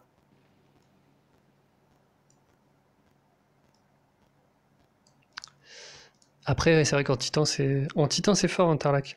Et vous avez vu les grades 7DD, hein, il est A+ en Titan et en attaque, il est que B. Donc c'est qu'il y a aussi mieux. Il y a mieux à mettre en attaque que Tarlac. Pour l'instant, t'as pas forcément les options, mais un jour, tu auras les options et tu te rendras... Par exemple, Telluria en attaque est beaucoup mieux que Tarlac. Même si Telluria ne booste pas les dégâts de tuiles. Parce que Telluria, en même temps d'apporter ce soin, elle apporte les sbires. Elle a l'utilité avec la mana. Enfin, Telluria, bref. Trop fort, Telluria. Coucou, tes 3 classements sont bien réalisés. Donc ça, c'est Misatanos. Et complet, c'est vraiment un bon format que tu devrais reprendre dans le futur. Je voulais avoir ton avis sur le roi Arthur. Il date un peu sur papier. Il a l'air quand même assez efficace. Donc c'est vrai que vous avez été beaucoup à mentionner le roi Arthur dans vos commentaires. Y en a qui m'ont dit que j'avais oublié le roi Arthur. Non, j'ai pas oublié le roi Arthur. Le roi Arthur, je ne l'ai pas fait apparaître volontairement. Après, peut-être qu'il méritait une petite mention. Pourquoi est-ce qu'il méritait une petite mention? Parce que globalement, il est à peu près comme Frida. Et vous voyez, hein, au niveau des grades 7DD, c'est la même chose. Pour moi, c'est le même héros, sauf que Frida fait un debuff défensif sur 3 personnes, alors que Roi Arthur ne le fait que sur une personne, ce qui le rend, pour moi, moins percutant en attaque. Après, il fait beaucoup plus de dégâts que Frida en mono-cible. Mais bon, c'est si j'ai envie d'avoir un cogneur mono-cible, je prends Mani, je prends Alazie, je prends Blanche-Neige, pardon, pas Blanche-Neige, Alice, mais je prends pas Roi Arthur. Donc là, très clairement, Roi Arthur, vraiment un excellent héros, mais vu qu'il fait un peu doublon avec Frida, moi j'ai choisi de mettre Frida dans mon top 7 d'ailleurs, pas top 5. Voilà. Alors, Cédric Delprat qui me dit bonjour, merci pour ces classements. Je vais me mettre à monter mes costumes, du coup, merci. Je voulais te demander ce que tu pensais de Aegir en 5 étoiles bleues. Pourquoi ne pas l'avoir mis dans le top 7 ou dans les mentions? Continue comme ça. Aegir.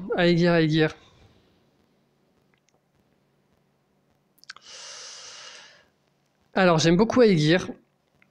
Je pense qu'Aegir en attaque, c'est vraiment excellent. Et par exemple, c'est un héros qui peut remplacer Kirill à haut niveau. Parce qu'il apporte du soutien.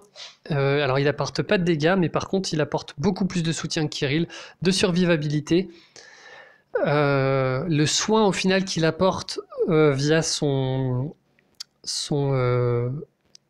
en fait, le fait que les alliés se soignent de 100% des dégâts qu'ils infligent, c'est fort. Ça a l'air de rien, mais en attaque, c'est très fort.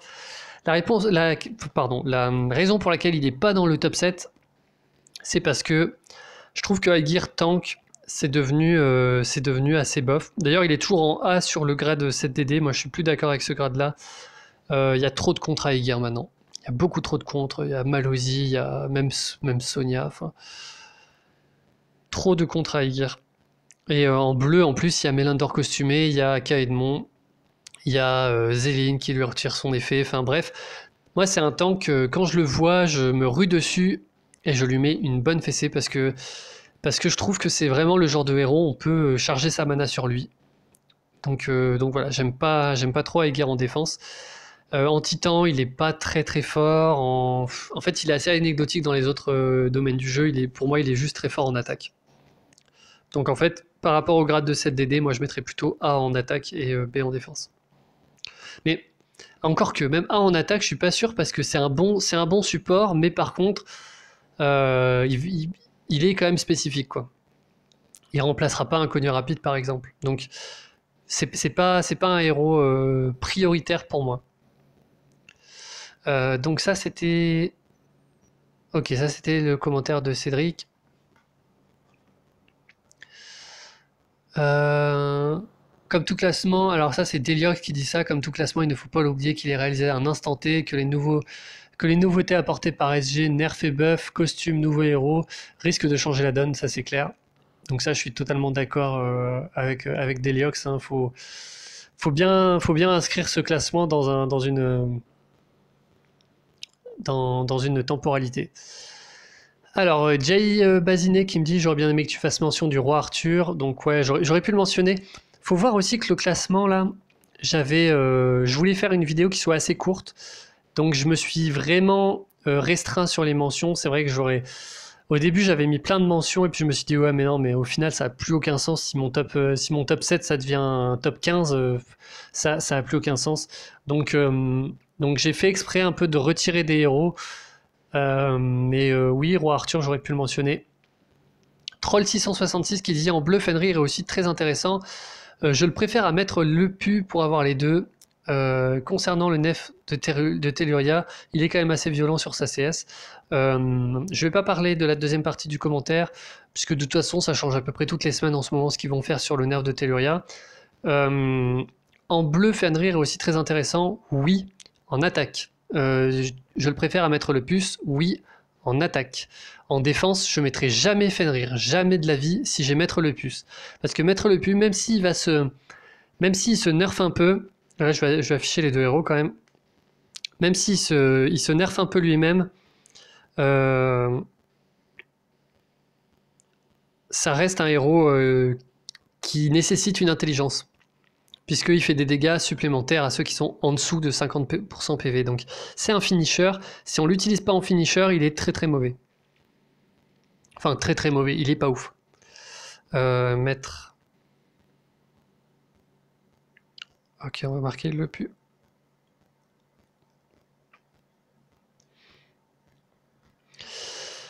Voyez, en termes de... Pour un héros qui cogne, mettre le pu a quand même plus de stats offensives. Après, j'avoue que en termes de survivabilité, Fenrir est bien meilleur. Au niveau des grades 7DD, vous avez vu, c'est vraiment radical. Mettre le pu à partout. Fenrir a quand même 3B.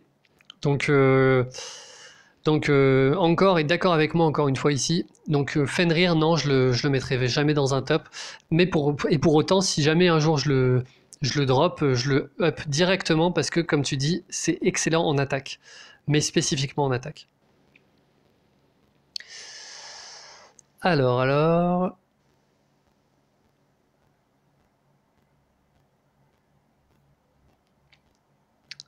Alors Goku qui dit merci à toi. Je suis pas d'accord avec certains héros que ce soit les 3, 4 ou 5 étoiles, mais on a tous des avis différents, des attentes différentes, c'est pour ça que je te dirai pas avec lesquels je suis pas d'accord. Ok. Alors Ziel qui m'a pondu un roman, mais je vais devoir y répondre. Alors, on va afficher Clarissa et euh, et Jabber par exemple.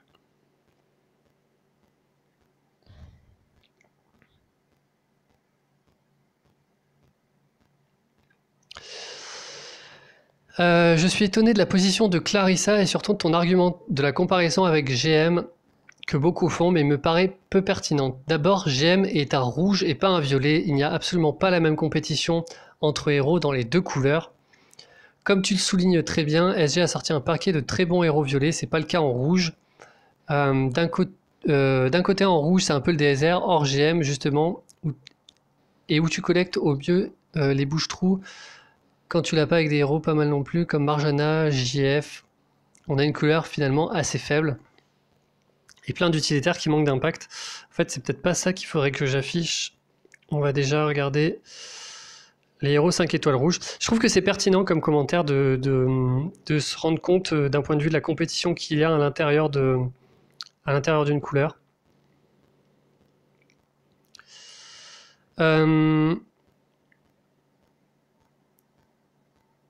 En termes de cogneur, je suis d'accord avec toi.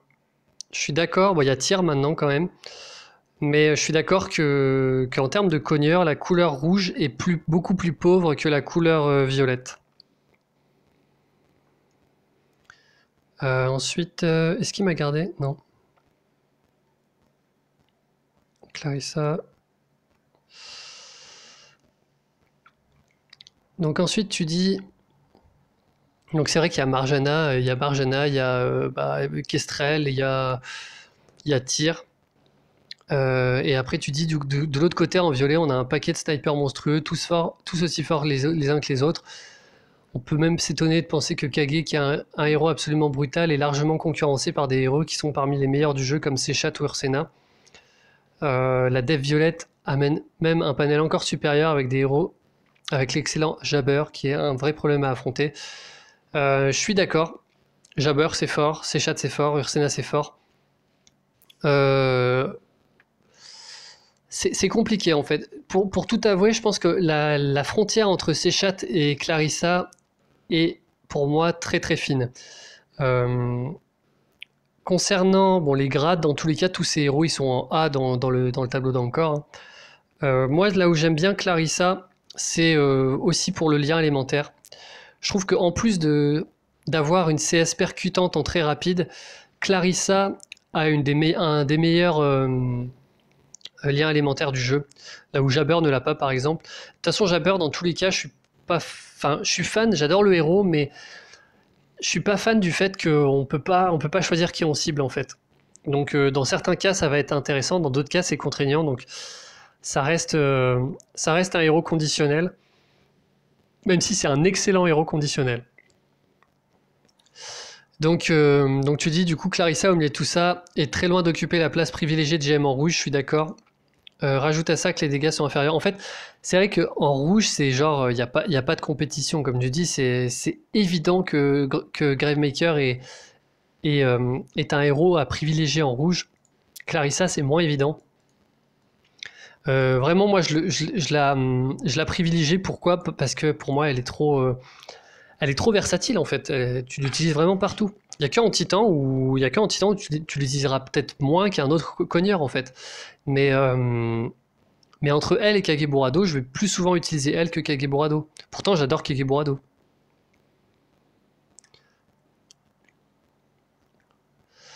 Au final, on a un héros qui a moins d'impact sur sa couleur forte, qui arrive au milieu d'une tripotée de stars, toutes plus fortes les unes que les autres. Pour autant, elle reste un bon héros très rapide avec un dot qui sera toujours fort, mais en attaque, si j'ai le choix d'emmener Séchat ou Clarissa, j'emmène Séchat tous les jours, elle apporte juste plus à une attaque. Bah, je sais pas. Moi, je pense que Clarissa, elle peut aider Séchat à apporter plus à une attaque. Alors que Séchat, elle aide pas forcément Clarissa à apporter plus à l'attaque. Clarissa a une cohérence en mono et en 3-2 avec 3 violets qui est plus importante que Séchat. Séchat a aussi un lien élémentaire, hein, mais il est juste beaucoup moins impactant. Donc, d'un point de vue synergie, je préfère Clarissa. D'un point de vue standalone, je préfère Séchat. Ça, je suis d'accord avec toi.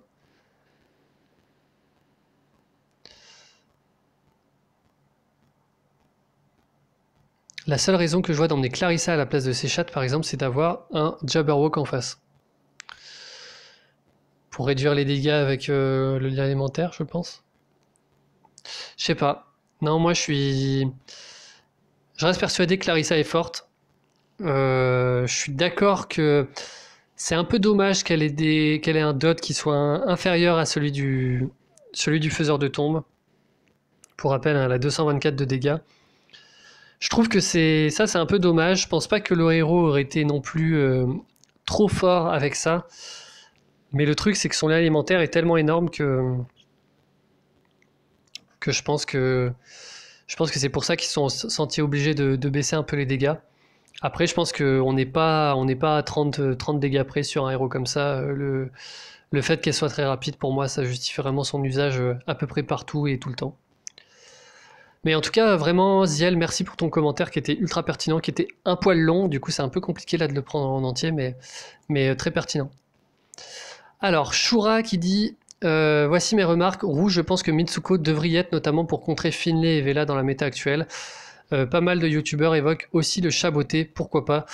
Alors, Mitsuko, c'est juste la raison pour laquelle je ne l'ai pas mis dans le top, c'est qu'elle est inutilisable en défense. Donc, c'est qui mon dernier? Alors, mon dernier rouge, c'est Marjana. Marjana. Attendez, il faut que j'enlève ça. Marjana et Mitsuko.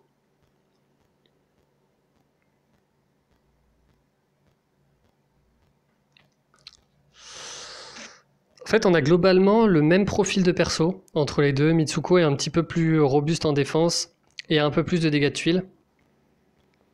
Mais si vous voyez au niveau des grades, hein, on a quelque chose d'assez marqué quand même. On a quelque chose d'assez marqué. Mitsuko, c'est un A en attaque, ça je suis totalement d'accord, surtout dans la méta actuelle. Mais le problème, c'est que en défense, ça fait pas le taf. Et voilà, ça reste situationnel, enfin très situationnel en fait. C'est pas comme par exemple Mallozy ou Mallozy. Dans tous les cas, quel que soit le tank, il va avoir de l'utilité. Enfin, il y a vraiment une infime minorité de défense pour lesquelles Mallozy sera pas utile. Tandis que Mitsuko, s'il n'y a pas Vela, s'il n'y a pas Finlay, c'est compliqué. C'est vraiment compliqué. Si c'est pas ouf, par exemple, de renvoyer le pouvoir d'une Alazi. Enfin, c'est pas anodin non plus, mais bon, bref, ça reste quelque chose ultra fort en attaque, mais pas assez versatile pour moi. Donc c'est pour ça que Mitsuko est pas, mais par contre, elle a une grosse mention. Et oui, attention, si vous avez Mitsuko, pensez si vous avez besoin d'attaquants ou de défenseurs. Si vous avez besoin d'attaquants, vous pouvez la up en fermant les yeux. Pas mal de youtubeurs évoquent aussi le chat beauté. Là, par contre, je vais pas être trop d'accord. En tout cas, en termes de grade, on est sur un B bien général. Le chat beauté est pas mal. Je trouve que c'est un bon remplaçant à haut niveau de Boltusk. Mais c'est tout. C'est tout. Je trouve que le héros, ça reste un héros de niche. Il y a mieux. Il y a mieux à mettre en attaque. Et si par exemple je dois choisir entre Ares et chat beauté, je préfère Ares. Donc ça reste un héros sympathique, fun à jouer, mais jamais je ferai rentrer un chat beauté dans le top. Violet, difficile de classer Clarissa si haut tout de suite, mais je ne suis pas contre. Ok. Jaune, je pense que Gazelle est le meilleur héros jaune, sinon on est d'accord. Ouais. Moi j'ai mis Gazelle en 2, je crois. J'ai mis... Ouais, non, Drakefang. Non, je suis vraiment... Bon, je pense qu'au niveau des grades 7DD, c'est à peu près la même chose. Ah, je sais pas, peut-être que t'as raison. Peut-être que la frontière est plus mince que ce que je le pense. Parce que, en fait, c'est là où ça se joue. C'est que Gazelle, elle a une polyvalence parce que, globalement, elle est forte en attaque dans beaucoup de... Alors, dans les stratégies 3-2, on peut la mettre à toutes les sauces. En jaune, on peut la mettre en mono jaune, elle est extrêmement efficace. En tournoi raid, elle est forte dans tous les tournois raid. Ça, je suis d'accord. En titan, elle est excellente. Par contre, Drakefang, il n'y a que en titan où bah, il sert moins globalement qu'un autre cogneur. Par contre, ailleurs, c'est juste une tuerie, quoi. Il est excellent en attaque, il est excellent en défense, et lui aussi peut être mis à peu près partout en tournoi raid. Donc, moi, j'ai plutôt valorisé l'attaque que les titans. Enfin, la défense que les titans. Je trouve qu'un bon héros polyvalent doit pouvoir être mis en défense. Je pense notamment aux personnes qui ne peuvent évoluer qu'un seul héros. Si j'avais le choix entre Gazelle et Drakefang, sans aucune hésitation, je choisirais Drakefang parce que je sais que je pourrais l'utiliser partout. Voilà. Donc c'est clair que la frontière est mince. Ça dépend où est-ce qu'on ajoute, enfin, quel secteur du jeu on priorise. Moi, je priorise plus le PVP que le PVE. Jay33 qui dit salut, quelle surprise de ne pas voir Jabber dans ce classement. Il est d'ailleurs bien plus présent dans les défenses raids depuis la méta Telluria, il n'y a qu'à regarder le top 100. Il est aussi juste énorme en attaque, il faut juste adapter sa façon de jouer comme il tape les bords, donc c'est exactement la raison pour laquelle je ne l'ai pas mis dans le top. Encore une fois, il y a beaucoup de compétitions en violet. Quand il y a autant de compétitions, je préfère que les héros conditionnels ne paraissent pas dedans. Ça reste un excellent héros qu'il faut up les yeux fermés, ça je suis d'accord. Après, voilà, je trouve que ça reste contraignant de frapper seulement les héros qui sont aux ailes. Il fait 300% de dégâts, donc c'est clair qu'en cumulé, il fait plus de dégâts qu'un cogneur rapide, mono-cible. Mais parfois, je préfère diriger ma frappe sur la personne que j'ai vraiment envie de tuer. Et souvent le tank, en fait. Là, par exemple, dans la méta Telluria, où Telluria a du mal à mourir en quelques tuiles, même en mono rouge, par exemple, bah, si j'y vais, par exemple, en mono violet, je vais avoir envie de charger mes CS sur les extrémités et ensuite mettre mes CS sur Telluria pour tuer le tank. Voilà. Philippe Tolomier qui me dit salut Hachoum, joli bonus, super analyse, assez d'accord avec toi dans l'ensemble. Juste Aegir et Guenièvre. Non. Pour moi, non. Pour Telluria, tu as donné les clés dans une de tes vidéos en 4-1 avec 2 soigneurs. Elle tombe 8 fois sur 10. Putain, franchement, si t'arrives à faire tomber Telluria 8 fois sur 10 actuellement, t'es vraiment balèze. Moi, j'y arrive pas en tout cas, que ce soit en 4-1, en mono, en n'importe quoi. Maintenant, moi, je retape en mono. En guerre, je suis obligé. En 4-1, ça m'est arrivé de me faire défoncer, donc je suis repassé au mono, mais bon, c'est vraiment une préférence personnelle, je pense. Voilà. Alors, Guillaume Rama qui dit super tes vidéos. Je suis d'accord, je pense qu'il dit pour la plupart. Ah non, je suis encore pour la plupart d'accord avec toi. En bleu, tu ne comptes pas Blanche-Neige. Si, je compte Blanche-Neige, mais je la mets pas dans le top. Blanche-Neige, pour rappel, elle est dans l'événement actuellement. On va voir les grades. Voilà, les grades 7DD sont pas énormes. Blanche-Neige, c'est par définition un héros conditionnel en fait.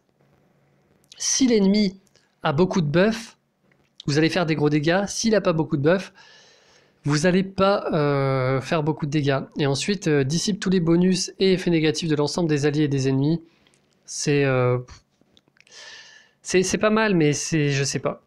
Moi, c'est pas ma tasse de thé. C'est trop conditionnel, c'est trop spécifique. Il y a des raids dans lesquels on n'a pas envie d'avoir ça en fait. On a envie d'avoir autre chose. Donc non pour Blanche-Neige. Je vais faire une petite pause pour aller me désaltérer parce que j'ai la gorge complètement sèche. De retour, donc on va continuer un petit peu avec les commentaires. Il y en a quand même beaucoup hein, sur la vidéo 5 étoiles. Donc là, on était sur Blanche-Neige, donc voilà. Salut Hachoum, bonne vidéo. Là, c'est Paoluzzo Frizzo qui m'a dit bonne vidéo, malgré le fait que je ne suis pas d'accord avec toi pour certains persos comme Vela qui méritent d'être dans le top, mais point de vue polyvalent, je ne suis pas d'accord. Pour moi, Kunchel mérite une meilleure place car il a l'avantage de ne pas frapper les ennemis et donc ne peut pas subir le renvoi de dégâts. Là, tu me parles quand même d'une situation super précise et particulière. Hein. À la différence d'Ursena ou Telluria. Ouais, mais du coup, si on va par là, ça veut dire qu'on met pas de héros qui cognent en fait. C'est vrai que si t'as peur du renvoi de dégâts, si tu mets que des héros qui cognent pas, tu risques pas de te prendre des dégâts. Non, je pense que la 4e position, c'est très bien pour Kunchen. Ça reste un héros lent. Moi, c'est très important ça pour moi. Donc oui, c'est un excellent héros, ça n'en retire rien. Je l'ai quand même mis dans le top parce qu'il n'est pas remplaçable dans la couleur violette. Ça, c'est clair qu'il n'est pas du tout remplaçable. Mais il me reste... non, pour moi, les autres... Enfin, Ursena et Chat Clarissa sont au-dessus parce que plus impactant et puis bah, le renvoi de dégâts... Il y a d'autres héros qui permettent de traiter le renvoi de dégâts, comme Gardien Panthère, par exemple. Donc... c'est pas son rôle à lui de faire ça, mais enfin c'est pas le rôle de Ursena, Chat Clarissa de s'occuper du renvoi de dégâts. S'il y a un renvoi de dégâts, ben faut faire attention à quelle équipe on met avec en fait. Mais en tout cas, je vais pas valoriser Kunched parce qu'il est pas vulnérable au renvoi de dégâts.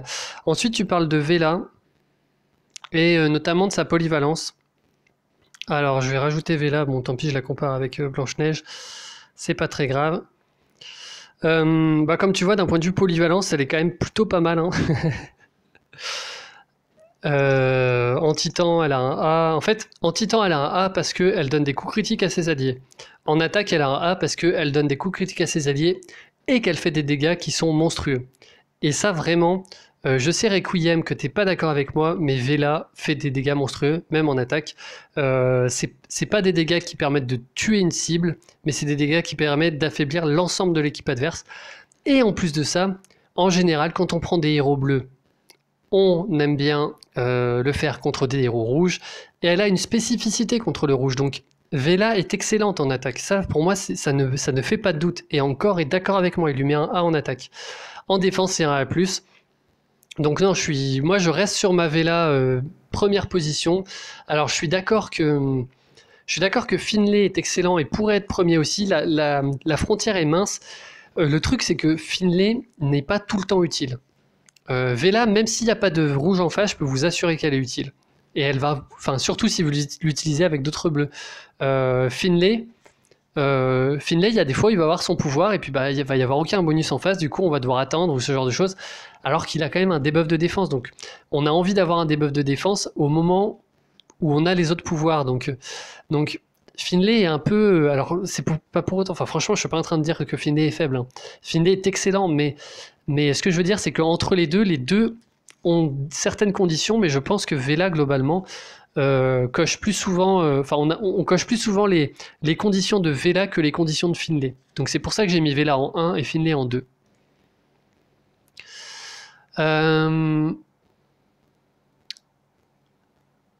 Alors, donc voilà, ça c'était pour Paoluzzo.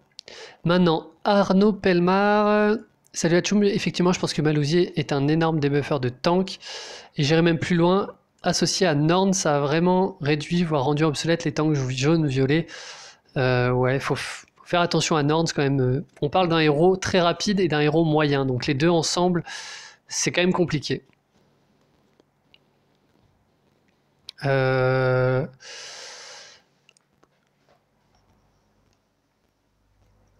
Ok. Bon, en fait, je croyais qu'il y avait une autre critique de héros, c'est pas grave. Merci Arnaud. Mathieu qui me dit le plus important c'est que tu sois d'accord avec toi. C'est très compliqué. Voilà, je le dis, c'est pas évident d'être d'accord avec soi. Quand je regarde certaines de mes anciennes vidéos, je suis pas d'accord avec moi. Globalement, je suis quand même souvent d'accord avec moi, mais ça m'arrive ponctuellement de pas être d'accord avec moi. Et là, quand j'ai fait le classement, comme je vous dis, j'ai fait beaucoup de fois le classement, j'ai réagencé tout, et il y a beaucoup de fois où j'étais pas trop d'accord avec moi, donc c'est pas si évident que ça. Alors Perceval qui dit bon, merci pour la vidéo, on l'attendait avec impatience. Je crois que Perceval était l'une des personnes qui a le plus demandé ce classement, et puis qui me dit bah bon, maintenant je pleure, sur 35 j'en ai que 6. En plus c'est chaud, 95% des persos c'est des héros d'événements. Ça va être un cauchemar pour les choper. Et ouais. Mais ça, c'est de toute façon, Small Giant se le cache. Enfin, je sais pas s'il se le cache ou pas, mais les héros d'événements sont plus puissants de manière générale que les héros du deck de base. Mais pas tous, hein. Vous avez vu par exemple là les héros de Grimbois, moi je trouve qu'ils sont pas. Les 5 étoiles sont anecdotiques en fait, ils sont pas indispensables, hein. Donc il y a des héros genre Alice, Finlay, des héros comme ça qui sont géniaux, mais il y a aussi des héros qui sont pas ouf. Donc après, le but du top, c'est pas d'avoir tous les héros du top, hein. Mais bon, déjà, en avoir 6 sur 35, c'est quand même pas mal, je trouve. Jason Bourne qui dit maintenant, tu as dû voir que Vela et Telluria vont être nerfs. À voir si le top ne change pas. Je pense que malgré les nerfs, ça va rester comme ça. Il y a beaucoup de gens qui ont râlé en fait en voyant que Telluria allait être nerf. Du coup, ils sont revenus sur le plus gros nerf qu'ils avaient fait sur le soin. En fait, pour moi, tant qu'ils ne changent pas les stats de Telluria, Telluria sera complètement pété. Donc Telluria, top 1, même si on lui diminue la génération de mana à moins 34% à 24%, ça change rien. Ça change rien. Telluria sera toujours une grosse brute qu'on aura du mal à tuer. Vela sera toujours excellente aussi. Et j'étais d'accord avec le nerf de Vela. Autant peut-être le nerf de Vela, ça l'aurait fait descendre quelques places dans le top 7, mais elle aurait toujours été top 3. Là par contre j'aurais mis Finlay devant. Mais elle restait pour moi dans le top 3.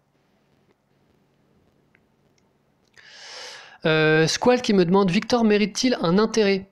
Héros très rapide que l'on ne voit jamais. Moi je trouve que Victor, oui, il mérite de l'intérêt. On va l'afficher, Victor. Victor, déjà, statistiquement, ses stats sont assez équilibrés. Donc vous avez vu que encore il l'aime pas trop, il met un B. Il met juste un A en attaque. C'est vrai qu'en défense, il manque un peu de défense, tout simplement, pour être mis en défense. Mais là où il est un petit peu mou du... Pardon, non, je vais pas dire ça. Non, je vais pas dire ça dans cette vidéo. Désolé, ça commence à faire long, là. Je commence un petit peu à craquer. Là où il est un petit peu faible en attaque, Victor, c'est qu'il fait pas beaucoup de dégâts. Je trouve par contre que son utilitaire est très fort. C'est-à-dire que c'est un héros qui... Les 30% de défense, c'est pas anecdotique. C'est bien d'avoir ça en début de combat. Et en plus de ça, il fait des dégâts, il se maintient en vie en volant les soins. Ça reste un héros assez situationnel, mais pas anecdotique.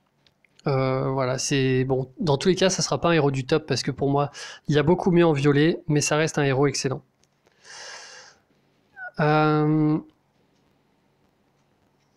Max Payne qui dit très bien le top 7, mais en bleu Fenrir pour la 8ème place en attaque. Je pense que la 8ème place, ce serait plutôt Mani. Après, ou le Pu, ouais. Le Pu peut-être. Le Pu ou Mani.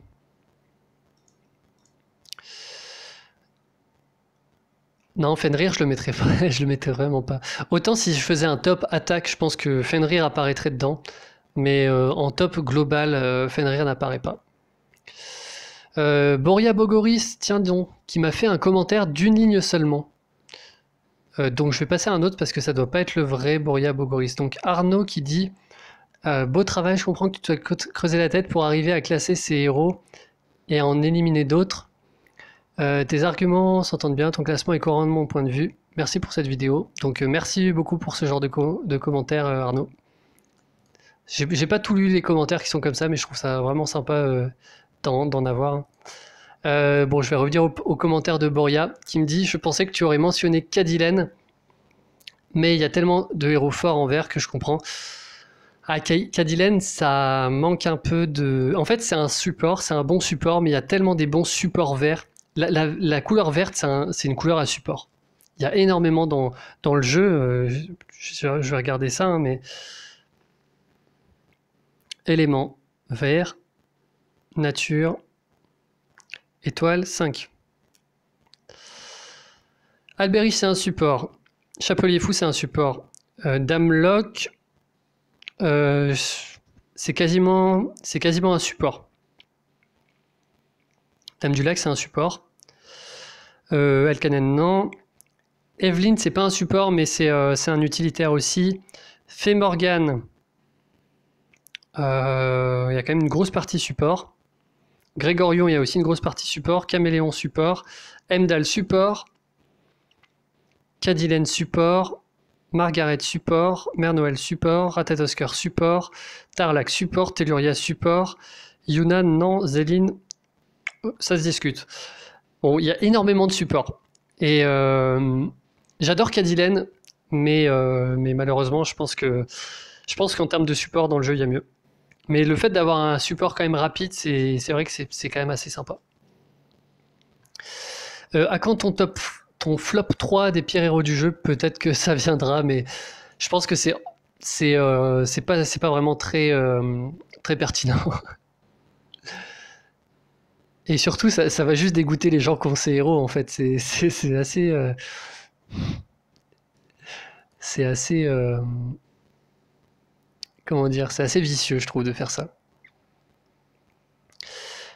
Salut, donc ça c'est un commentaire de Bip Bip. Comptes-tu faire une vidéo 2.0 sur les héros 3, 4, 5 étoiles du deck de base, vu que maintenant ton avis a changé sur certains héros? Non. Commentaire suivant. Non, j'ai pas forcément envie de toucher à ces vidéos-là. Il y a beaucoup de choses qui seraient redondantes si je les faisais. Voilà, je pense que globalement, les gens qui me suivent régulièrement savent à peu près ce que je pense des héros, notamment Scarlet, que je mentionne tout le temps, que j'ai un peu sous-évalué dans ma vidéo sur le deck de base. Donc non, je compte pas refaire ça. Ça a un peu évolué, mais pas tant que ça. Et du coup, il faudrait prendre le paramètre costume, c'est un peu différent. Alors ensuite... Fatal River qui me dit hello, pour en revenir au jaune, je pense qu'Onatel pourra avoir sa place dans le top 7. Non, je pense pas. Alors, Onatel et Guenièvre d'ailleurs, les deux, je crois que j'ai pas mis Guenièvre, hein, on est d'accord. Non, j'ai pas mis Guenièvre. Et je suis d'accord avec moi aussi. Je suis d'accord avec moi de pas avoir mis Guenièvre. Guenièvre plus Onatel plus... Donc en fait, il faut se rendre compte d'un truc, c'est que ces héros sont spécifiques. Onatel, alors, dans la classification de Encore, vous avez vu, Onatel c'est un attaquant, Guenièvre c'est un défenseur. Au final, moi je trouve que Onatel c'est aussi un défenseur, mais un peu moins impactant que Guenièvre. Donc, et je suis d'accord qu'en attaque, par contre, c'est plus percutant que Guenièvre. Ce sont des héros spécifiques en fait, ce sont des héros de niche. Donc pour moi, ils n'ont pas leur place dans le top 7. Pour Onatel, c'est sûr que c'est très agréable de jouer avec. En attaque, surtout quand vous mettez vos... Quand vous la mettez, elle récupère beaucoup de mana en fait, tour par tour, puisque les héros en défense récupèrent nécessairement de la mana lorsqu'ils sont en défense. Donc ça en fait un héros qui est quasiment rapide en fait après sa première CS. Donc c'est assez agréable à jouer, mais je la mettrai pas du tout dans un top.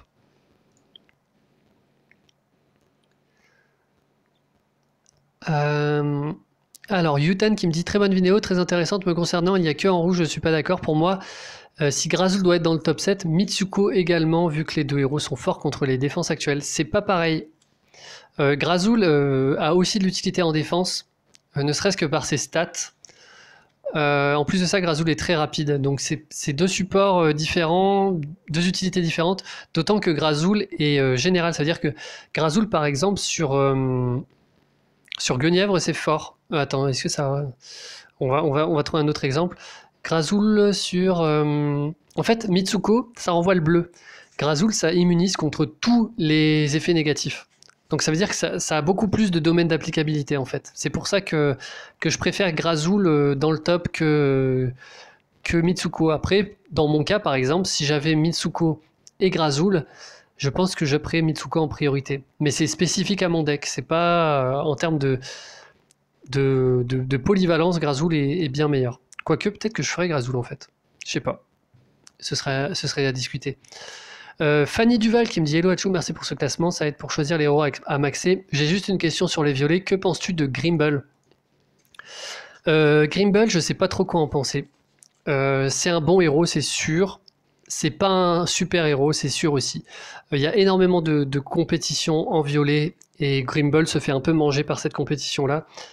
C'est un héros qui est aussi très spécifique à cause de l'utilité qu'il a avec les sbires. Donc clairement, c'est un héros intéressant contre Telluria. Ça reste un moyen. Donc pas aussi impactant, par exemple que Grazoul.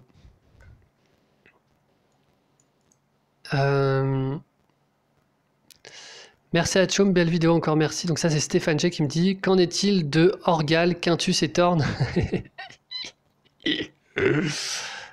On rigole. Hein. Alors ça m'a bien fait rire.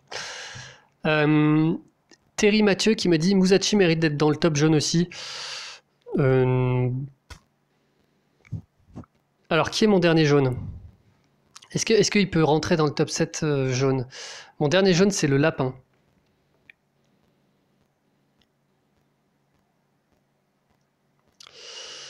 En termes de grade, il n'y a pas photo. Ensuite, pourquoi? En fait, Musashi, c'est un peu comme Léonidas, en fait, si vous voulez. Sauf, bon, il est rapide, donc il est forcément meilleur que Léonidas. Ce que j'aime pas avec ce héros, c'est qu'il n'impacte que lui-même. C'est-à-dire qu'il se soigne. Tu vois, si par exemple, il donnait 50% de génération à tous les alliés, là, je dirais oui, Musashi, il a peut-être sa place dans le top. Mais là, il l'a pas. Il l'a pas parce qu'il a l'impact que sur lui-même. Ses dégâts, au final, sont pas si énormes que ça. Hein. 332%, c'est pas ouf pour un 5 étoiles. Voilà, comparé par exemple au lapin blanc qui a un debuff de défense qui donc va avoir plus d'applicabilité dans les autres domaines du jeu. Donc voilà pourquoi Musashi c'est non.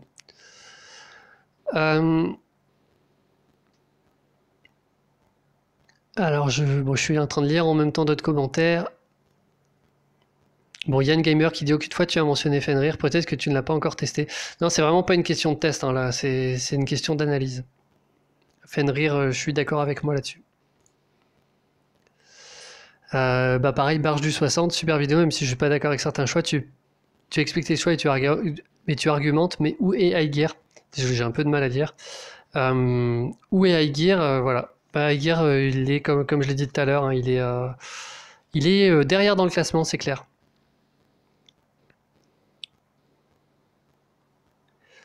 Alors, Fatal River qui dit... Attends, Fatal River, c'est son deuxième commentaire, non? Ah oui, Onatel. Dans l'ensemble, d'accord avec toi, sauf pour la première position en jaune. En première position en jaune, j'ai mis Drakefong. Drakefong, je pense que beaucoup de gens le sous-estiment. Hein.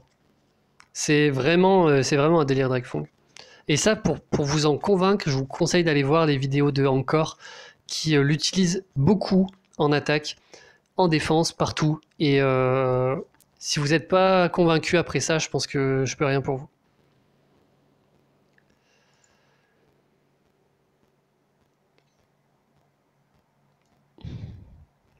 Xavier qui dit pas de mock art, étonnant.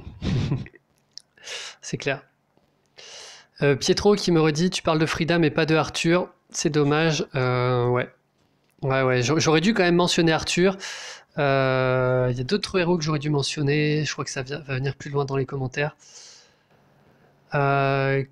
Kouril qui dit il n'y a pas une clause quelque part pour que je récupère mon PEL après avoir chopé Telluria, virer tous les emblèmes de Cyprian, les avoir mis sur elle. T'inquiète pas que Telluria sera toujours sûrement le héros prioritaire pour les emblèmes paladins après le nerf. Et ça, bref, moi je pense que même avec le nerf, elle aurait été toujours prioritaire, mais bon.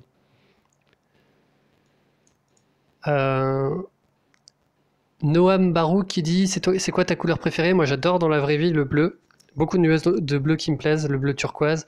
Bon, même pour un daltonien, on voit quand même quelques petites nuances de couleur. Dans le jeu, je pense que c'est le violet. Hein. Parce que les violets, c'est des gros cogneurs, donc j'aime bien.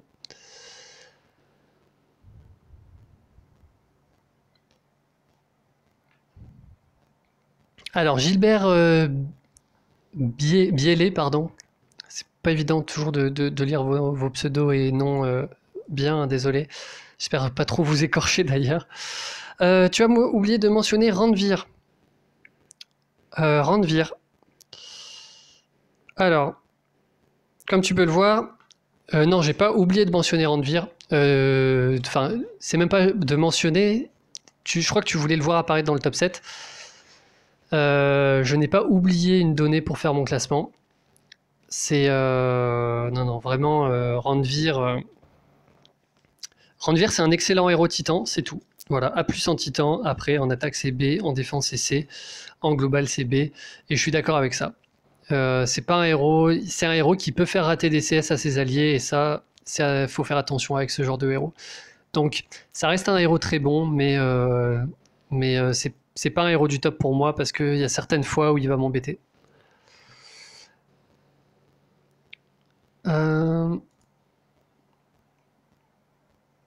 Alors il y a aussi, ouais, on m'a demandé, je retrouve pas le commentaire, c'est bizarre, peut-être que mon YouTube m'affiche pas tous les commentaires. On m'a dit que c'est dommage que j'avais pas Mani dans mon top. Clairement, Mani, il est aux portes du top. Ce qu'il pénalise, c'est sa défense. Ça reste un héros excellent. J'aurais dû faire mention de Mani, et c'est vrai que ça, là, j'ai un peu oublié. J'aurais dû, par contre, là, j'aurais dû le faire parce que c'est un héros du deck de base, mais c'est un héros qui vraiment, quand on n'a pas Alazi, quand on n'a pas Alice, je crois que c'est les principaux cogneurs en bleu que j'ai mis. Hein. Ouais, j'ai mis Vela, Finlay, Alice, Alazi, Athéna, Ariel, Frida. Très clairement, Mani mérite une mention. Je pense que s'il y avait une 8ème place, peut-être même que je lui donnerais à lui plutôt qu'à Missandra, Mickey et le Puck que j'ai pourtant mentionné. Simplement parce que ouais, Mani, en plus de ça, Mani est combattant et ça va extrêmement bien avec sa CS et avec le fait qu'il ait peu de défense. Donc c'est un héros qu'on n'a pas peur d'embléber à fond en attaque. Il se retrouve avec des dégâts de tuiles absolument colossaux. Donc voilà. Donc pour ceux qui se demandaient pour Mani, voilà, désolé, j'aurais pu faire la mention. Je pense qu'il est quand même un peu juste pour passer en... Surtout défensivement en fait. Je trouve qu'il est un peu juste pour passer dans mon top 7.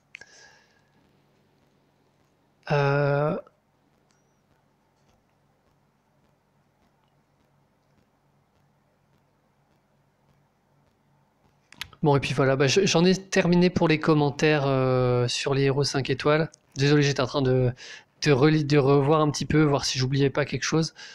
93 commentaires quand même sur cette vidéo, hein. Je crois que ça doit être une de mes vidéos les plus commentées, donc merci beaucoup d'avoir joué le jeu.